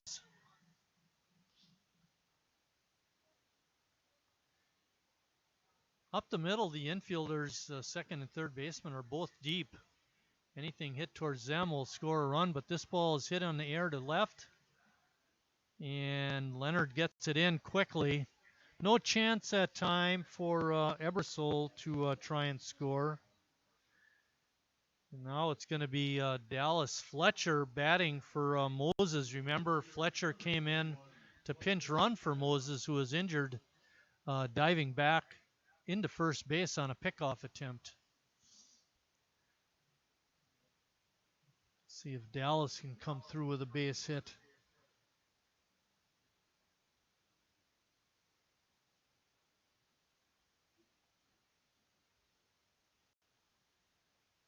Pitch is outside.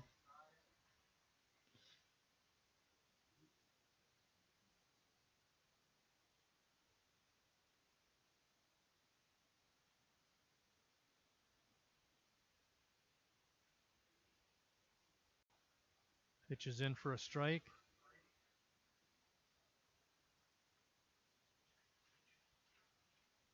Fletcher Dallas does not have a hit in 10 at bats so far this season. He's overdue. Let's get her done. Swing and a miss, which looked a little bit high.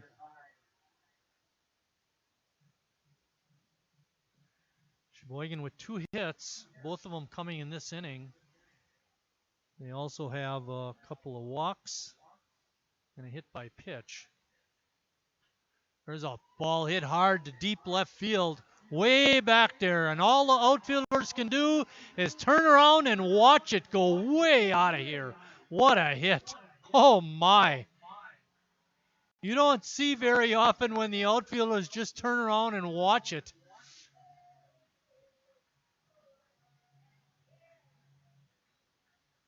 What a way to break out of an 0 for 10 slump. A 3-run blast, and Sheboygan's up 4-1.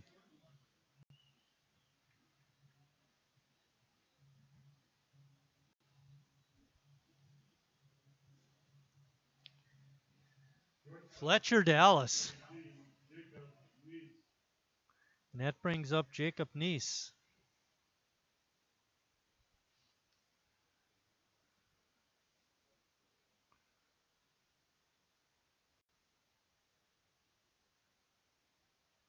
All 4 runs coming in this inning. 4-1, 3 of them on Fletcher Dallas's 3-run blast to deep left field. Oh, crikey.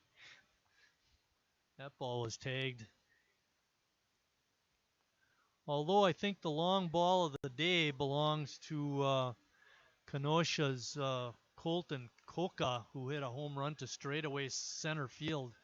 Went over the 395 mark. That was probably a 400-foot blast.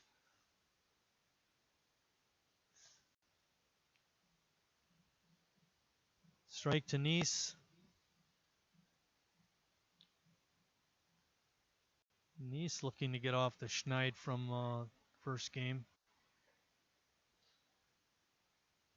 Jacob was 0 for 3. He's 0 for 1 this game. Did hit a home run the other night, though, in the 9th inning. Long drive to left center field.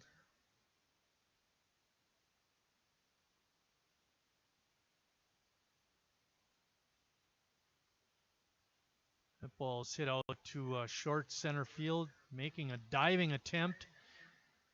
And catching the ball was Pakzoka on a great diving catch, robbing Jacob Neese of a base hit.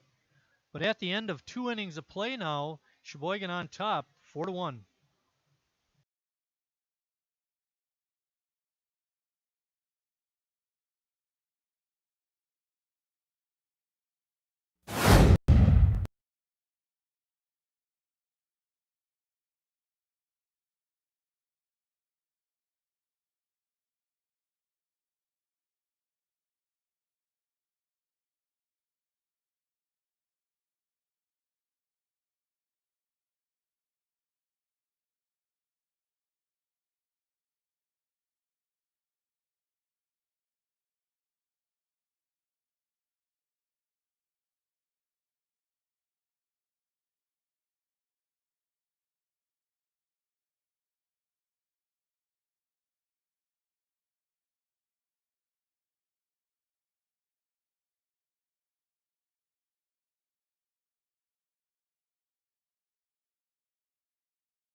Leading off the top of the third inning for the Kenosha Kings will be their left fielder, Trey Leonard. Leonard reached on a error in the first and scored a run. Didn't get a couple of stolen bases. There's a line drive out to left. Warner ranging over and makes the grab.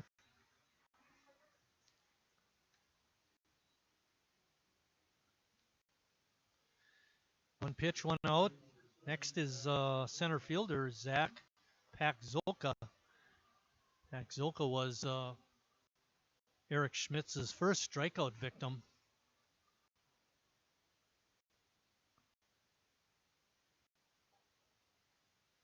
Strike one.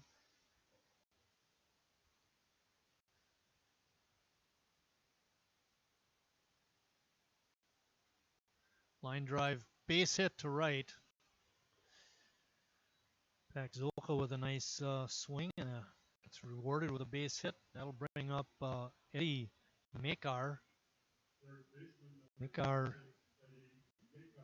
he doubled in a run in the first.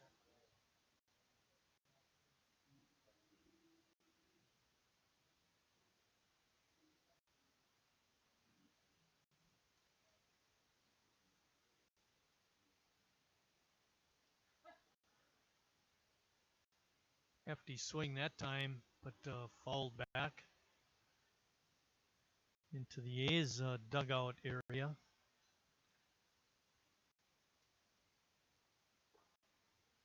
Pakzolka's on it first with a base hit. We have one out. We're in the top of the third. Sheboygan on top 4-1. Breaking pitch hangs up outside.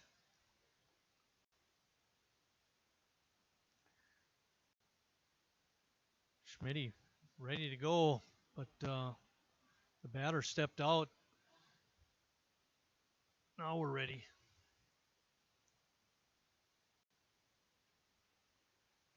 Kickoff attempt is late. Pakzolka back in, safe. Doug Cole playing first for Sheboygan. He's a big guy. Line drive to left, another base hit. Kenosha trying to come back. Tying run is at the plate in Johnny Belskis.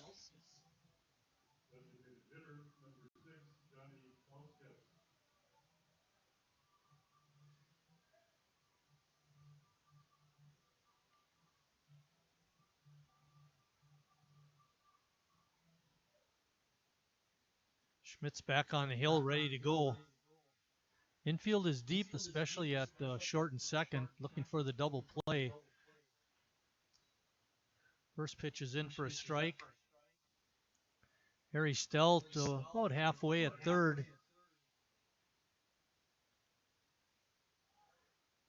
And that pitch is fouled back. I'll tell you, Paczolka had third base stolen. Schmitz has got to do a better job of checking him. And those middle infielders got to at least make a deke like they're going to come over and cover the base, because they're doing nothing to keep that runner close to the bag. Leonard stole third easily back in the first, and Paczolka had it there.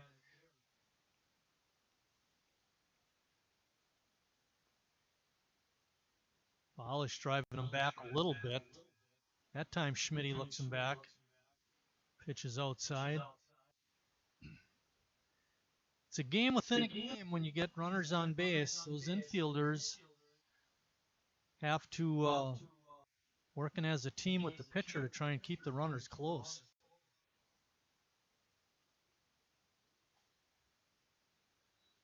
Pitch again outside, makes the count 2-1.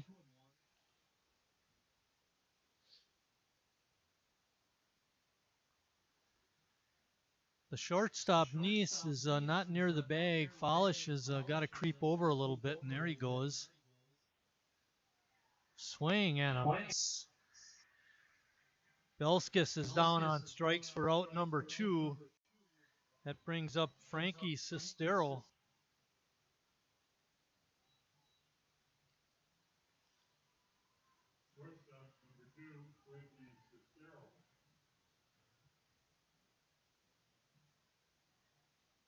Frankie was 0 for 3 in game 1, and he's 0 for 1 in this game.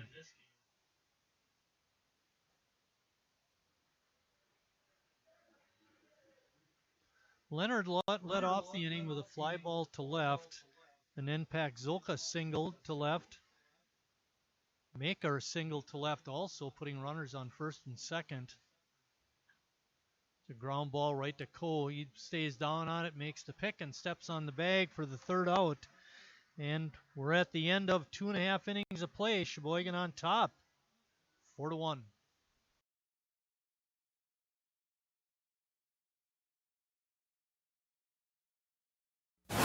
Our customers are people who work hard for their money. So we do everything we can to make their money work hard for them. At Meyer, we see it as a simple matter of respect. That's why for 80 years now, low prices have been built into the way we do business. Because the most important thing we can earn is the right to shake someone's hand and look them in the eye. Come see for yourself.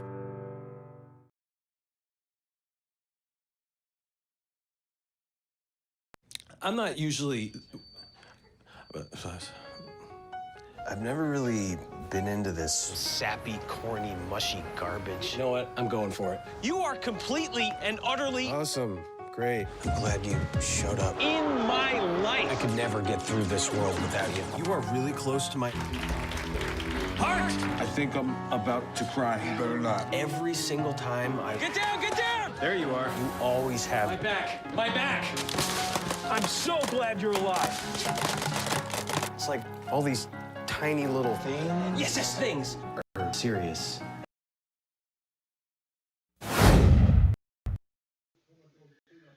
Leading off the bottom of the third for Sheboygan is third baseman Harry Stelt. Harry walked back in the first. We were made aware that Shane Ryan was lifted from the game, and Ethan Scherg is now catching for Sheboygan.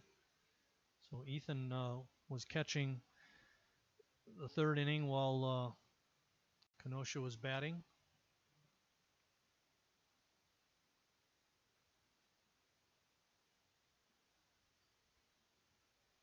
So 59-footer back to the screen. Mark Warner on deck.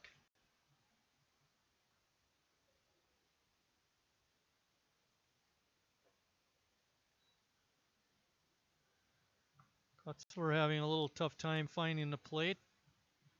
He gave up 3 hits in the last inning and did walk a batter.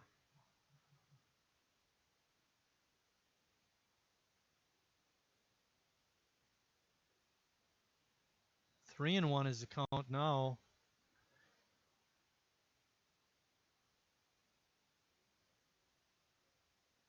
Are you looking to get the A's started? Swings at that pitch that was low in the strike zone, pops it up behind home plate, and making the nice catch was Mickey Shore.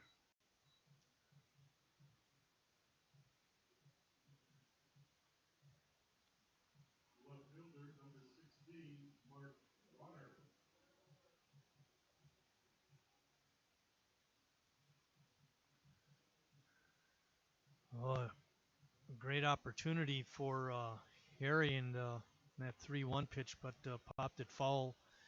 That brings up Mark Warner.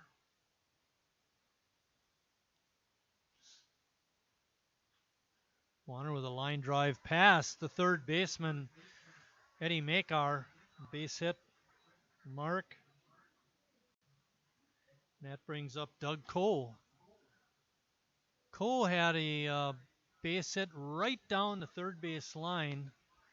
Was going to be a single because Trey Leonard made a great play out and left, but when he threw it back in, he threw wildly, and that allowed Cole to go to second. Cole eventually scored. We got one out and a man on first for Sheboygan. See if they can add to their league, and Cole just looks at that pitch hit him. There's no way he was going to get out of the way. Speaking of trivia questions, guys, one of them is, who's drawn the most hit by pitches in Sheboygan A's history? That won't be for today, though. But it's a question that'll be coming up later. First and second. Pitch is a little bit outside for Nathan Ebersol. Ebersol singled in a run. Matter of fact, he singled in Cole back in the second. Followed straight back. Now it's me getting out from underneath the counter.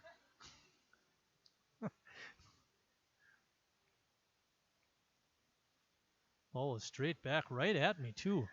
There's nothing I could do. Kunstler working quick. That's what I'm talking about. Drive that guy back.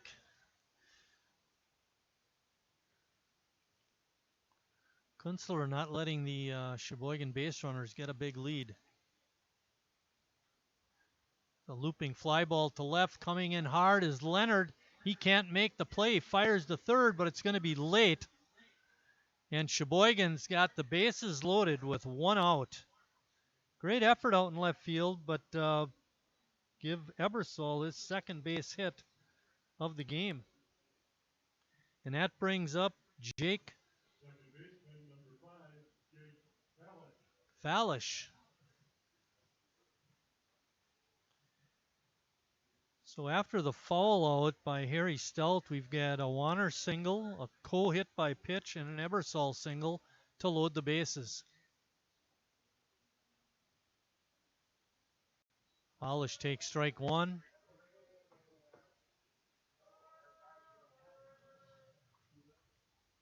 Great opportunity to break this game wide open.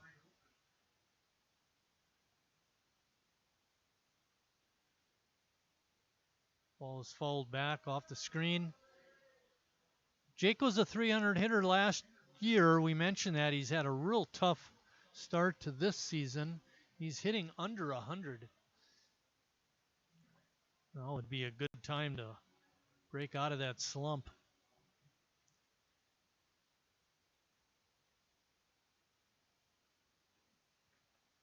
Pitch is outside. Nope. Harry is 0 for 1 in first game, and he is 0 for 1 in the second game.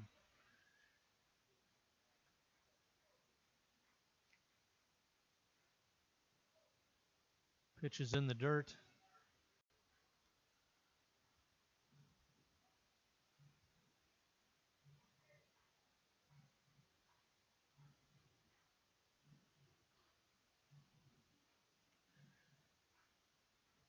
Here we go. Line drive, base hit to left. That'll move everybody up a base. And Sheboygan has another run. Nice hit by Jake Folish.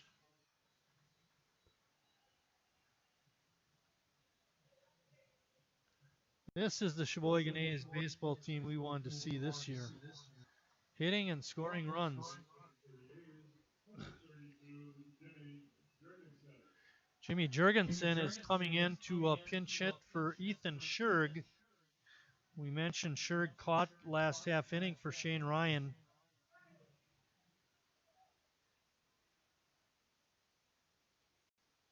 Jurgensen had a hit in the last game, was 1 for 3, and hit the ball hard one other time, but didn't get a hit for that.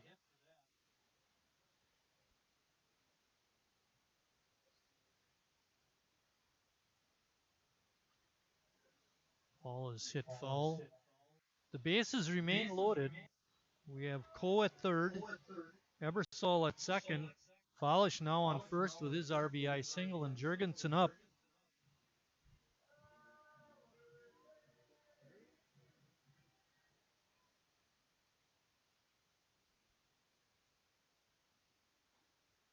Which is outside by Kutzler.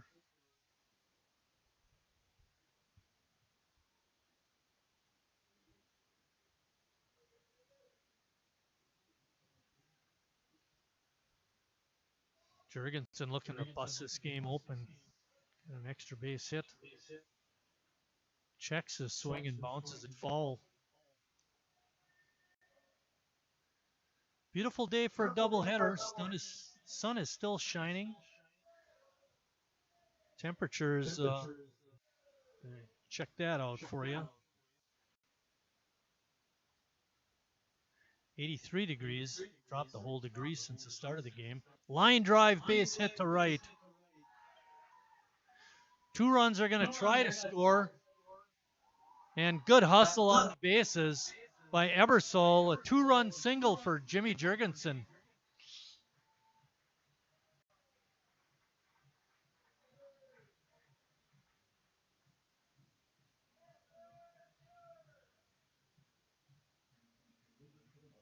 Seven to 1 now, Sheboygan on top.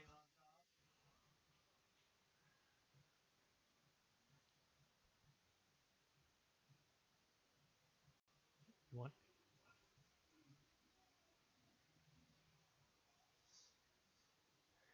It's been a good inning for Sheboygan. So far, they've scored 3 runs on 4 hits, all of them singles.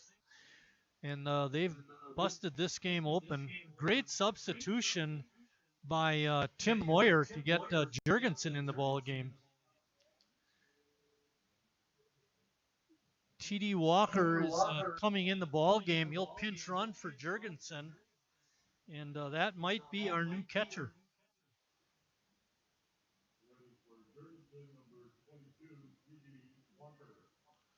My score sheet is not made for a lot of substitutions.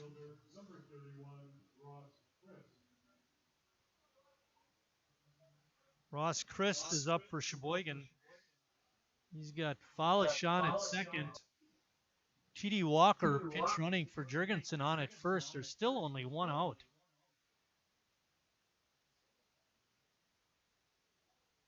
Which is in for a strike.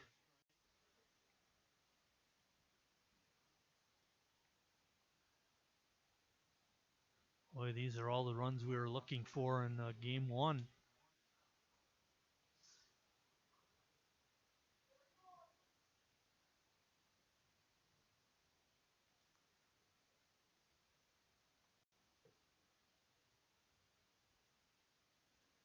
Wind up and pitch is just a bit inside.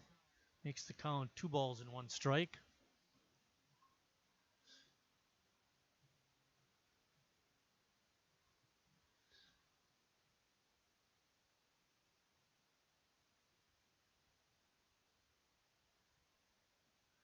Swinging a foul tick. Strike 2. We mentioned that Green Bay will be playing Kenosha again tomorrow in another doubleheader, but that'll be down in Kenosha. And Sheboygan will be playing Kenosha. Where did that come from? I wasn't even thinking of the Packers. It'll be Sheboygan down in Kenosha tomorrow playing the Kings in a doubleheader. Whatever I said before, don't believe. 2-2 is the count.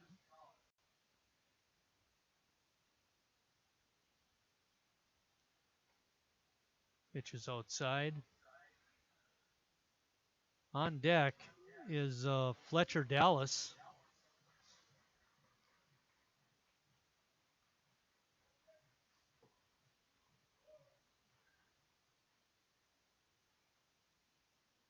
Runner's not taking off, and Chris swings and misses strike 3. Good pitch that time by Kutzler.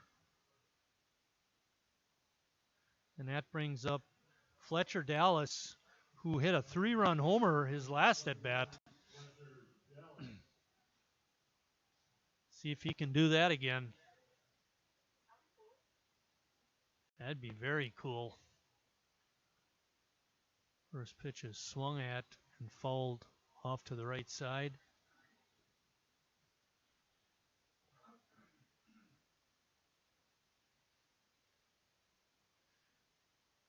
Runners on at first and second. We got a couple runs in. And again, the pitcher, Kunstler, not paying attention to the runners. And that's going to be a stolen base. Double steal, actually. Walker took off also.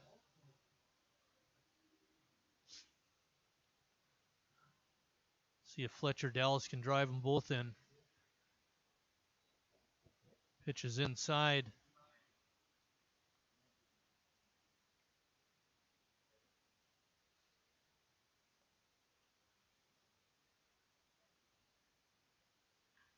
Line drive deep left center field. Is that going to be out of here? It is! A 3-run homer for Fletcher Dallas. He has 6 RBIs in the ball game, 2 home runs off the bench.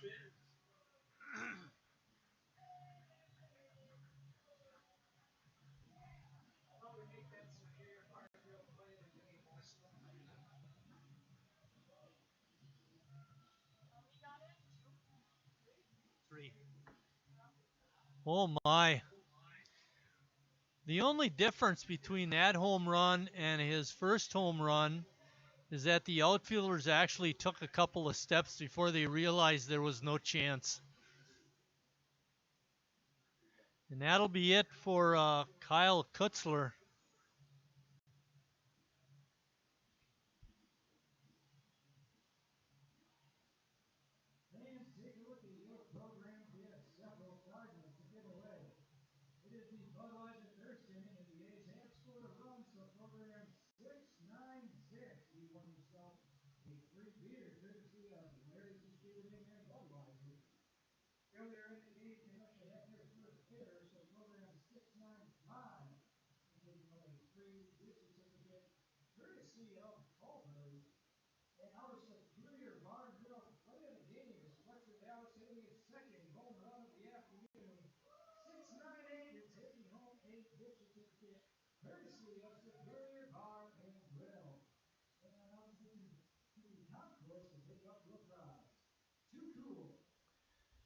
Ten runs now for Sheboygan. They lead it 10-1 and have broken this game wide open. I was just going through Kutzler's line.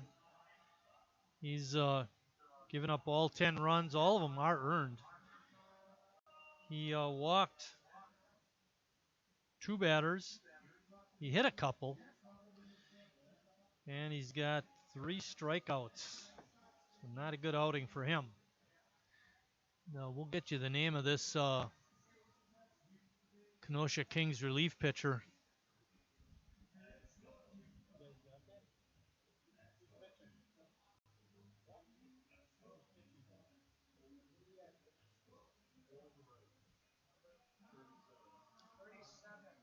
Number 37, Owen Wright, is now on.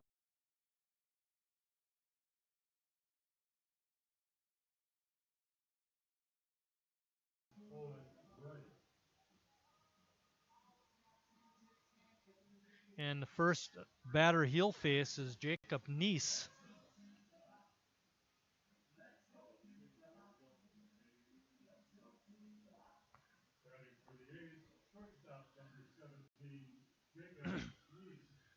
I can see some starts in Fletcher Dallas's future with the Sheboygan A's. Wright's first pitch is a ball.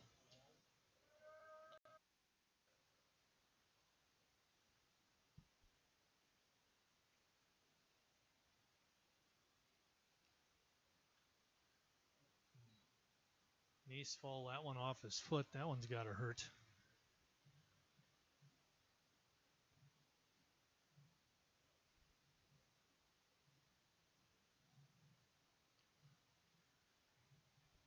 Trying to walk it off at home plate.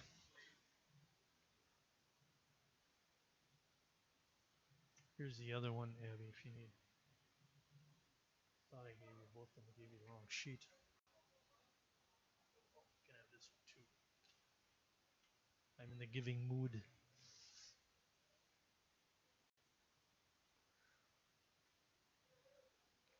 Owen Wright, the big left-hander. Pardon me, big right-hander.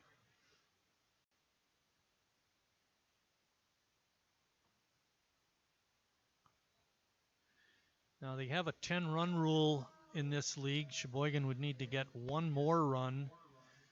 Then we would stop after 5 innings if they can do that. We are in the bottom of the third.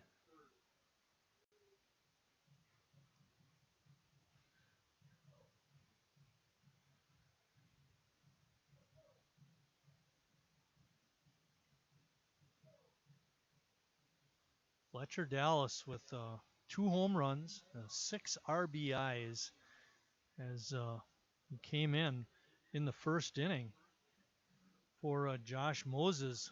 A pickoff attempt drove Moses back to the bag, and he twisted his leg and needed to be removed for a pinch runner, Fletcher Dallas. Fletcher homered, 3-run homer in the second, another 3-run homer here in the third. 6 RBIs on the game. Line drive past the shortstop, Neese with a base hit. That'll bring up Harry Stelt, the 10th hitter in the inning.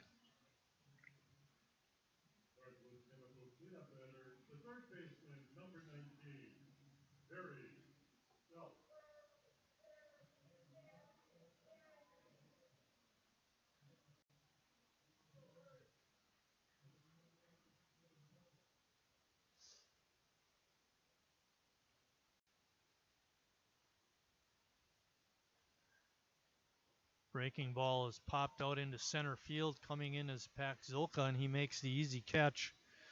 And that'll end the third inning, but not before Sheboygan comes up with 6 runs. And after 3 complete, they lead it 10-1.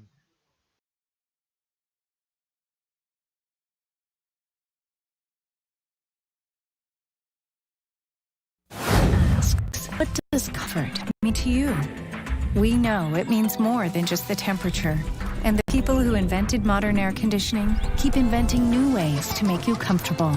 Carrier, turn to the experts.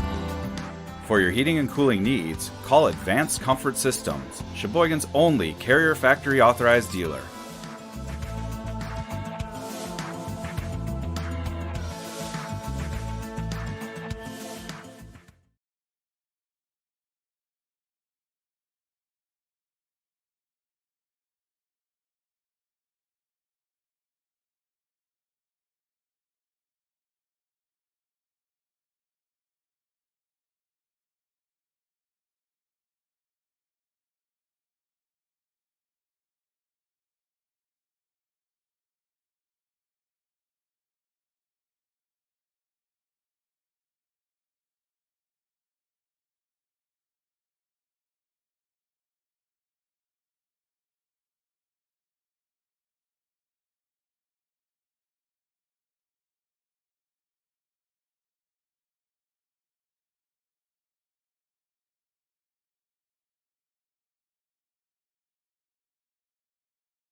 All right, some defensive changes for Sheboygan.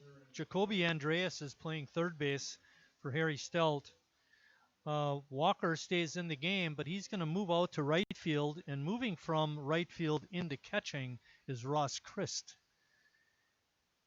Eric Schmidt's first pitch to Aaron Schauer is a strike.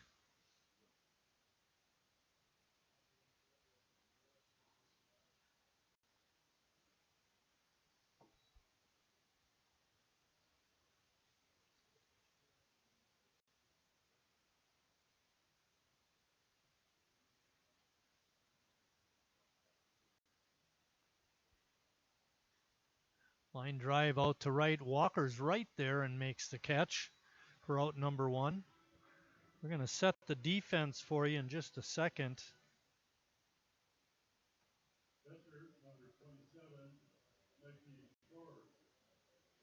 Mikey Shore, the catcher, is up next. All right, around the infield for Sheboygan. Coe at first, Folish at second, Andreas at third, and Neese at short. Warner, Ebersol, and Walker in the outfield, left to right. Christ is catching, and Eric Schmitz remains on the mound for his fourth inning of work, and he has one out so far. Ball's fouled straight back.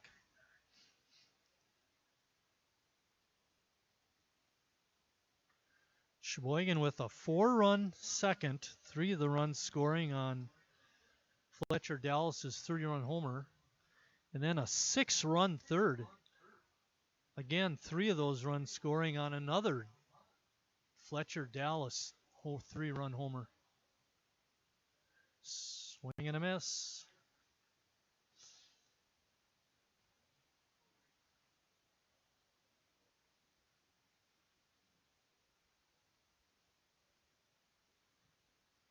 Swing and a miss by Shore. He's down on strikes. 7th strikeout for Eric Schmitz. He's been racking up the Ks this year. Jesse Gregory, the second baseman, is up. Gregory was down on strikes back in the second inning.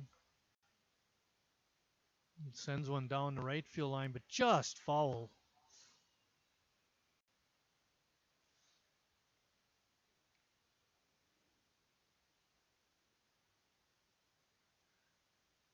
Schmidt started the other night. I think it was for opening day, actually. And he went, I think it was 4 or 5 innings. Let's see if he goes a little longer today.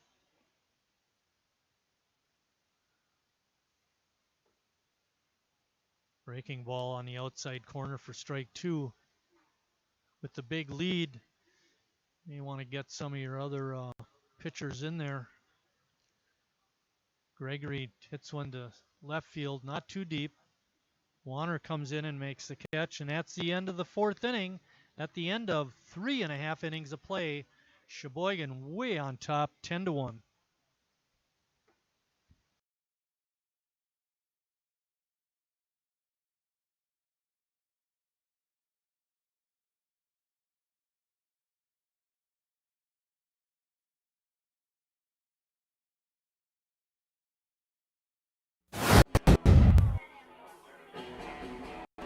All right, guys, we got teriyaki, honey barbecue, and mild.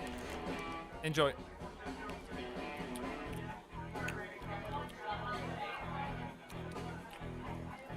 All right, DOA wings, hottest on the menu. You got a problem?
Leading off the top of the fourth inning for Sheboygan will be their left fielder, Mark Warner.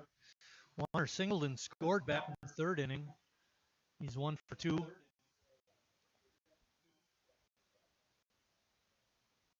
Breaking ball is up high by Owen Reith.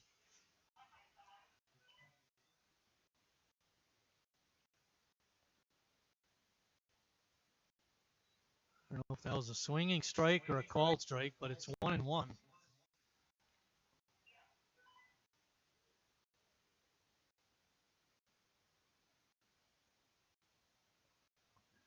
Big breaking ball stays up high for ball 2.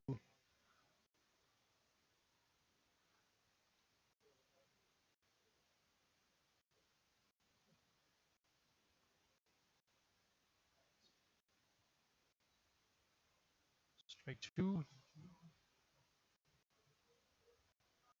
Here I was, so I thought I was the only one that had that problem, CJ, up here. Remembering. I actually have a pretty good memory. It's just a little short.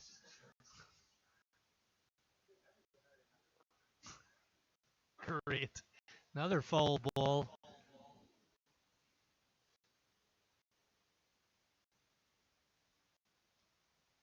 Sean, you don't get to keep that ball. Turn it back in.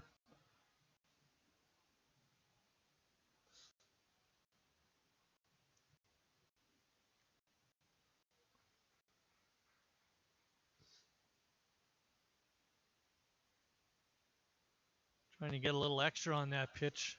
Reith threw it in the dirt.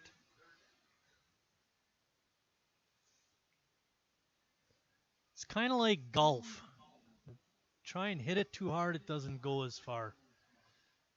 You try to throw it too hard when you're pitching on the mound, it somehow doesn't seem to find the strike zone often enough.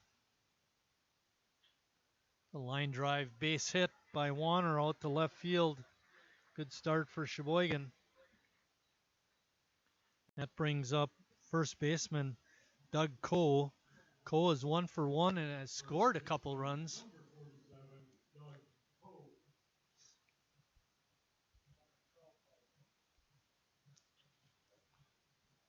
Coe is, what we mentioned, he's a Green Bay native, played at UW Stevens Point. Played in the Independent League, which is considered professional baseball. Line drive just foul down the third base line. Not a good pitch that time by Owen Reith.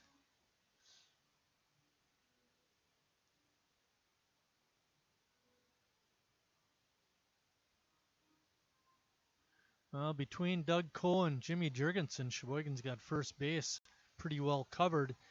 And base umpire Phil Ducat calls a balk on Reith. That'll send Warner over to second base. I think it had to do with not making contact with the rubber when he was getting ready to pitch.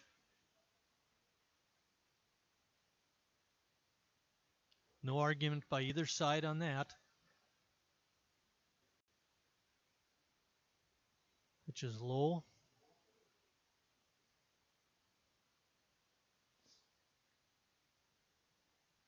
You mentioned the score is 10-1. The league rule is a 10-run rule. You have a 10-run lead.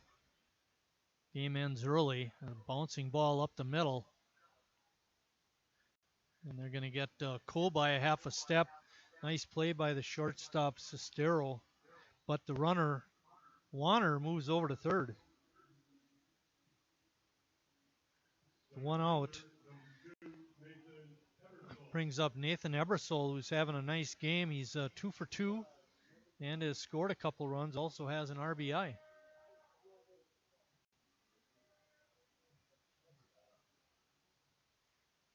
Infield is in for Kenosha. Now you might think, well, down 10-1, what's the point? But it's that 11th run. If Sheboygan can get it, the 10-run rule becomes in effect. So they want to prevent that and keep the game moving through the full game, try to make a comeback. Drive to deep right center field. That'll get the run in. It certainly will. It's going to be for extra bases. Ebersol having a night. or a day. His third base hit of the ball game. This time it's a 2-run double. And Sheboygan on top, 11-1. But remember, the A's would have to get Kenosha out in the 5th inning without scoring a run. Jake Follish up. He's 1 for 2 with an RBI single back in the 3rd. Got another chance for an RBI with Ebersol out at 2nd. Breaking ball is up high. Our next live stream broadcast will be Tuesday, July 14th, when the Kewaskum A's come to town in a NEW game. And then we also have live broadcasts coming up on Wednesday and Thursday of next week. That'll be against the Appleton Legends and then the West Allis Nationals.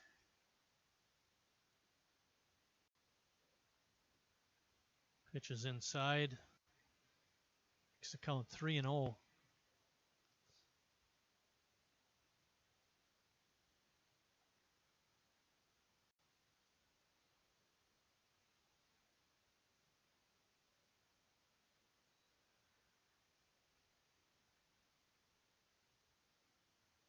Ebersol was 4 for 12 coming into today's games.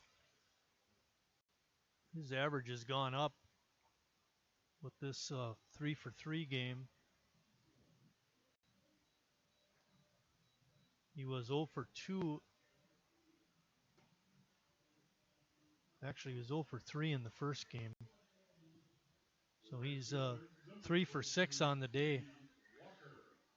Follish draws the walk. That brings up T.D. Walker. Walker playing right field. Infield now back for Kenosha, looking for the double play. Ball in the dirt by Reith.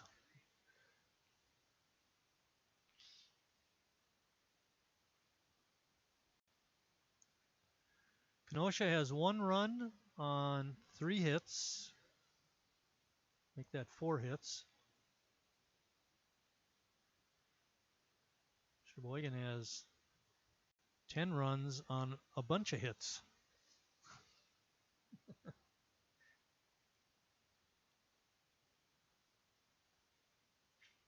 Line drive.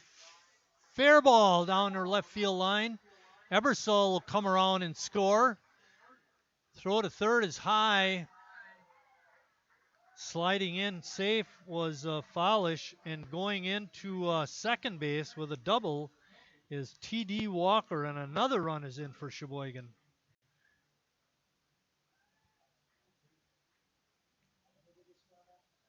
One.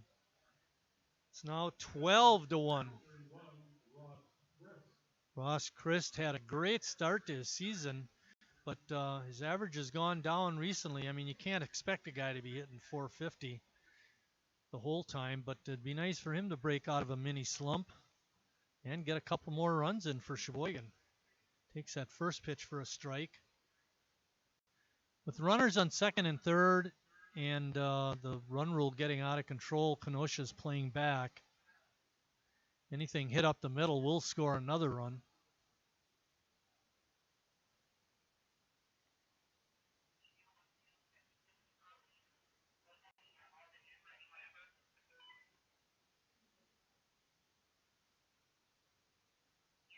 Christ takes that pitch in the dirt.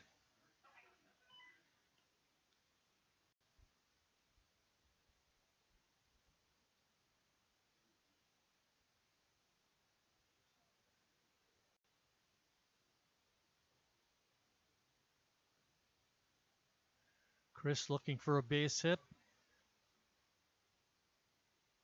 Takes that pitch high.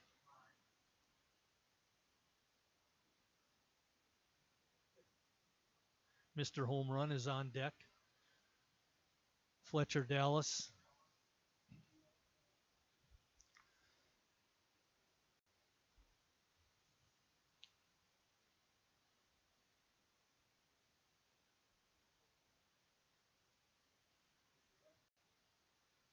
We've had 3 home runs on the day, one by Kenosha. Colton Coca hit one to straightaway center field, was quite a blast, had to go 400 feet. And then Fletcher Dallas with a couple of bombs to left and left center, 2 3-run homers. The pitch is low and in, and that loads the bases for Sheboygan. Fletcher Dallas looking for a 10 RBI day. He's got 6 already.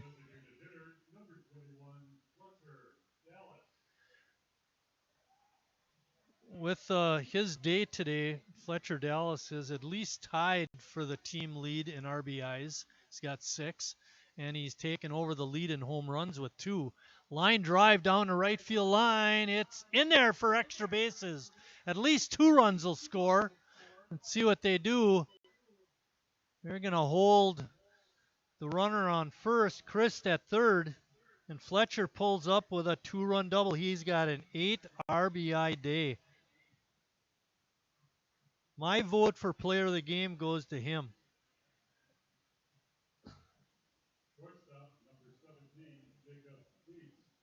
14-1.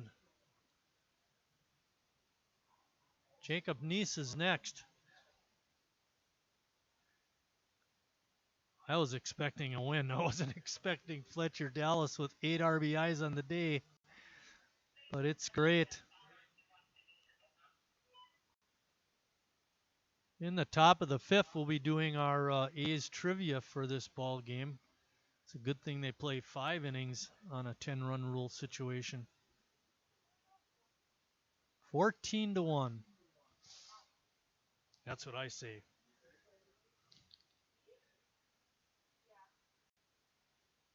Kinda. I'm awake. No more yawning anyway with all these runs being scored.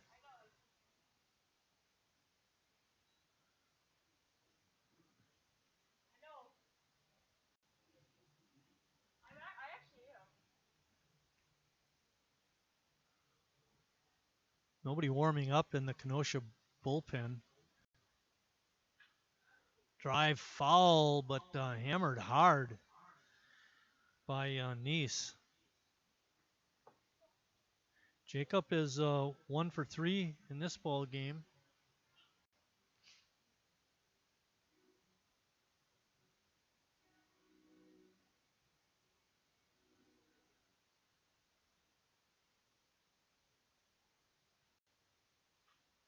Bouncing ball in the hole. Reith did a great job of getting over to cover the bag, and they were able to throw out Jacob Neese 4-1.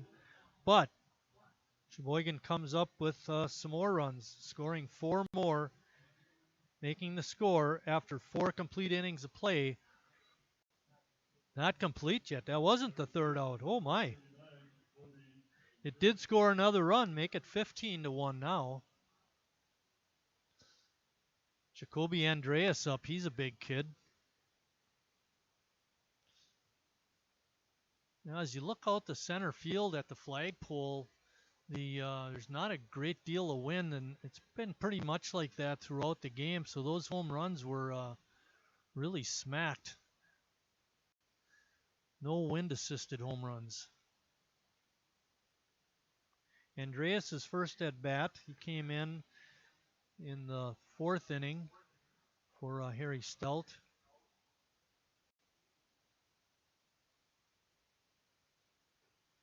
Pitch is up high.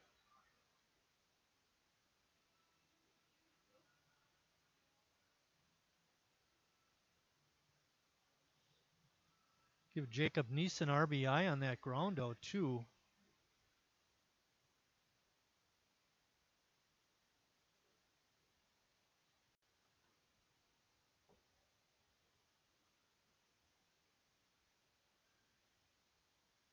I believe the count is 2-2. Andreas looking to extend the A's lead, and he does. Base hit to right.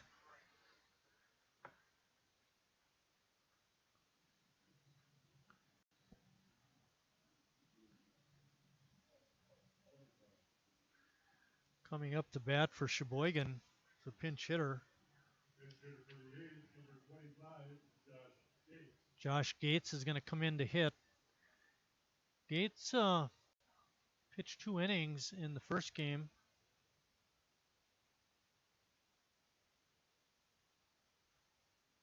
Bouncing ball in front. Reith picks it up, throws to first for the final out. And we're heading to the 5th, and stay tuned. We're going to have our A's trivia in the top of the 5th.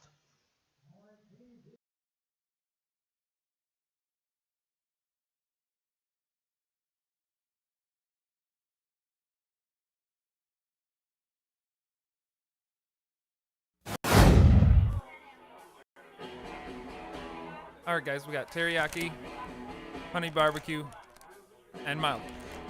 Enjoy.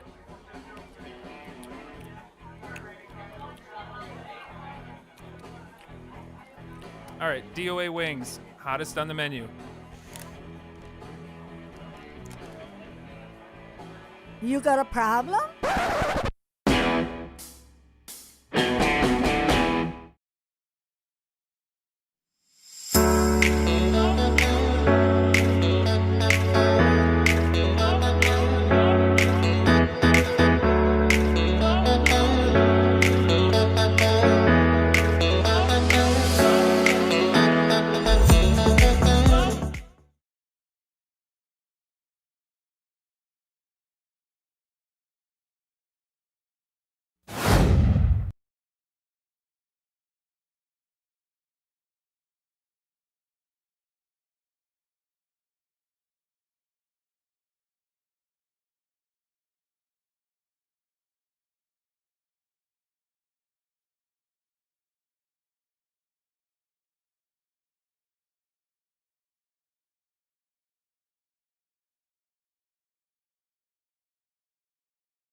Alrighty, we're in the 5th inning.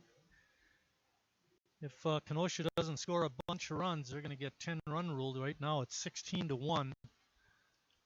The first pitch is swung at and fouled back by Bancy. Our trivia for this ball game. Here's your question. You're going to have to do this one quick. Which A's pitcher has the most wins in his career and how many? And you don't have to be exact. We'll give you 5 either way. 5 wins. Fly ball out to center field, and coming in and making a nice running catch is Sam Nemitz. So we got 1 out. We'll give you 1 more batter. Which A's pitcher has the most wins in his career and how many?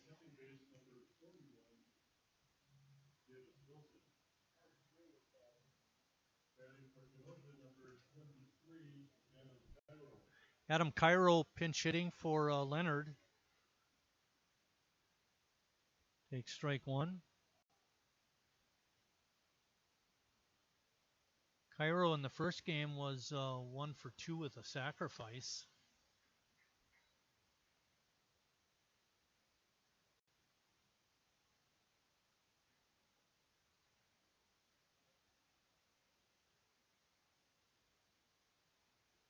Swing and a miss. Strike 3.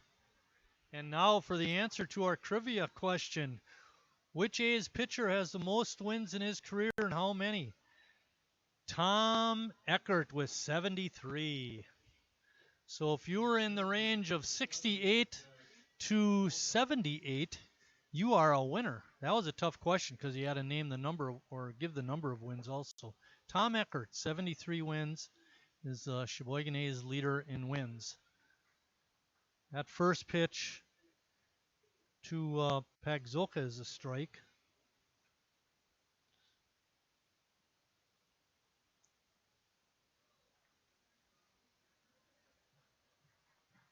What did the first batter do?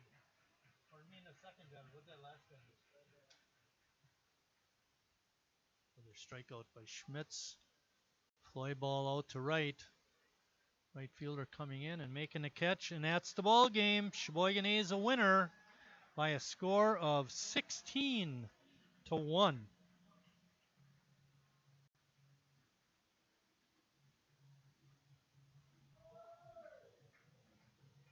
Your final score in game 2. Sheboygan A's win via the 10-run rule, 16-1 over Kenosha. Tomorrow afternoon, these two teams will square off with another Okay, doubleheader, this time let's down give you in the wrap up for the ball game. Kenosha Kings had 1 run, 4 hits, and 1 error. Sheboygan had 16 runs, 14 hits, and 1 error. The losing pitcher was Kyle Kutzler. The winning pitcher was Eric Schmitz. Schmitz went 5 innings, gave up 4 hits, 1 run, unearned, had no walks, and struck out 8. For the season now, Sheboygan is 6-4, and they broke that 4-game losing streak. They also moved to 2-2 in the Wisconsin State League. Kenosha drops to 2-5, and all those games are in the State League. Snappy ball game, just under an hour and a half. And we will see you on Tuesday, July 14th, when the Kewaskum A's come to Wildwood Park for a ball game. With that, I want to say thanks for watching, everybody, and we'll see you down the road.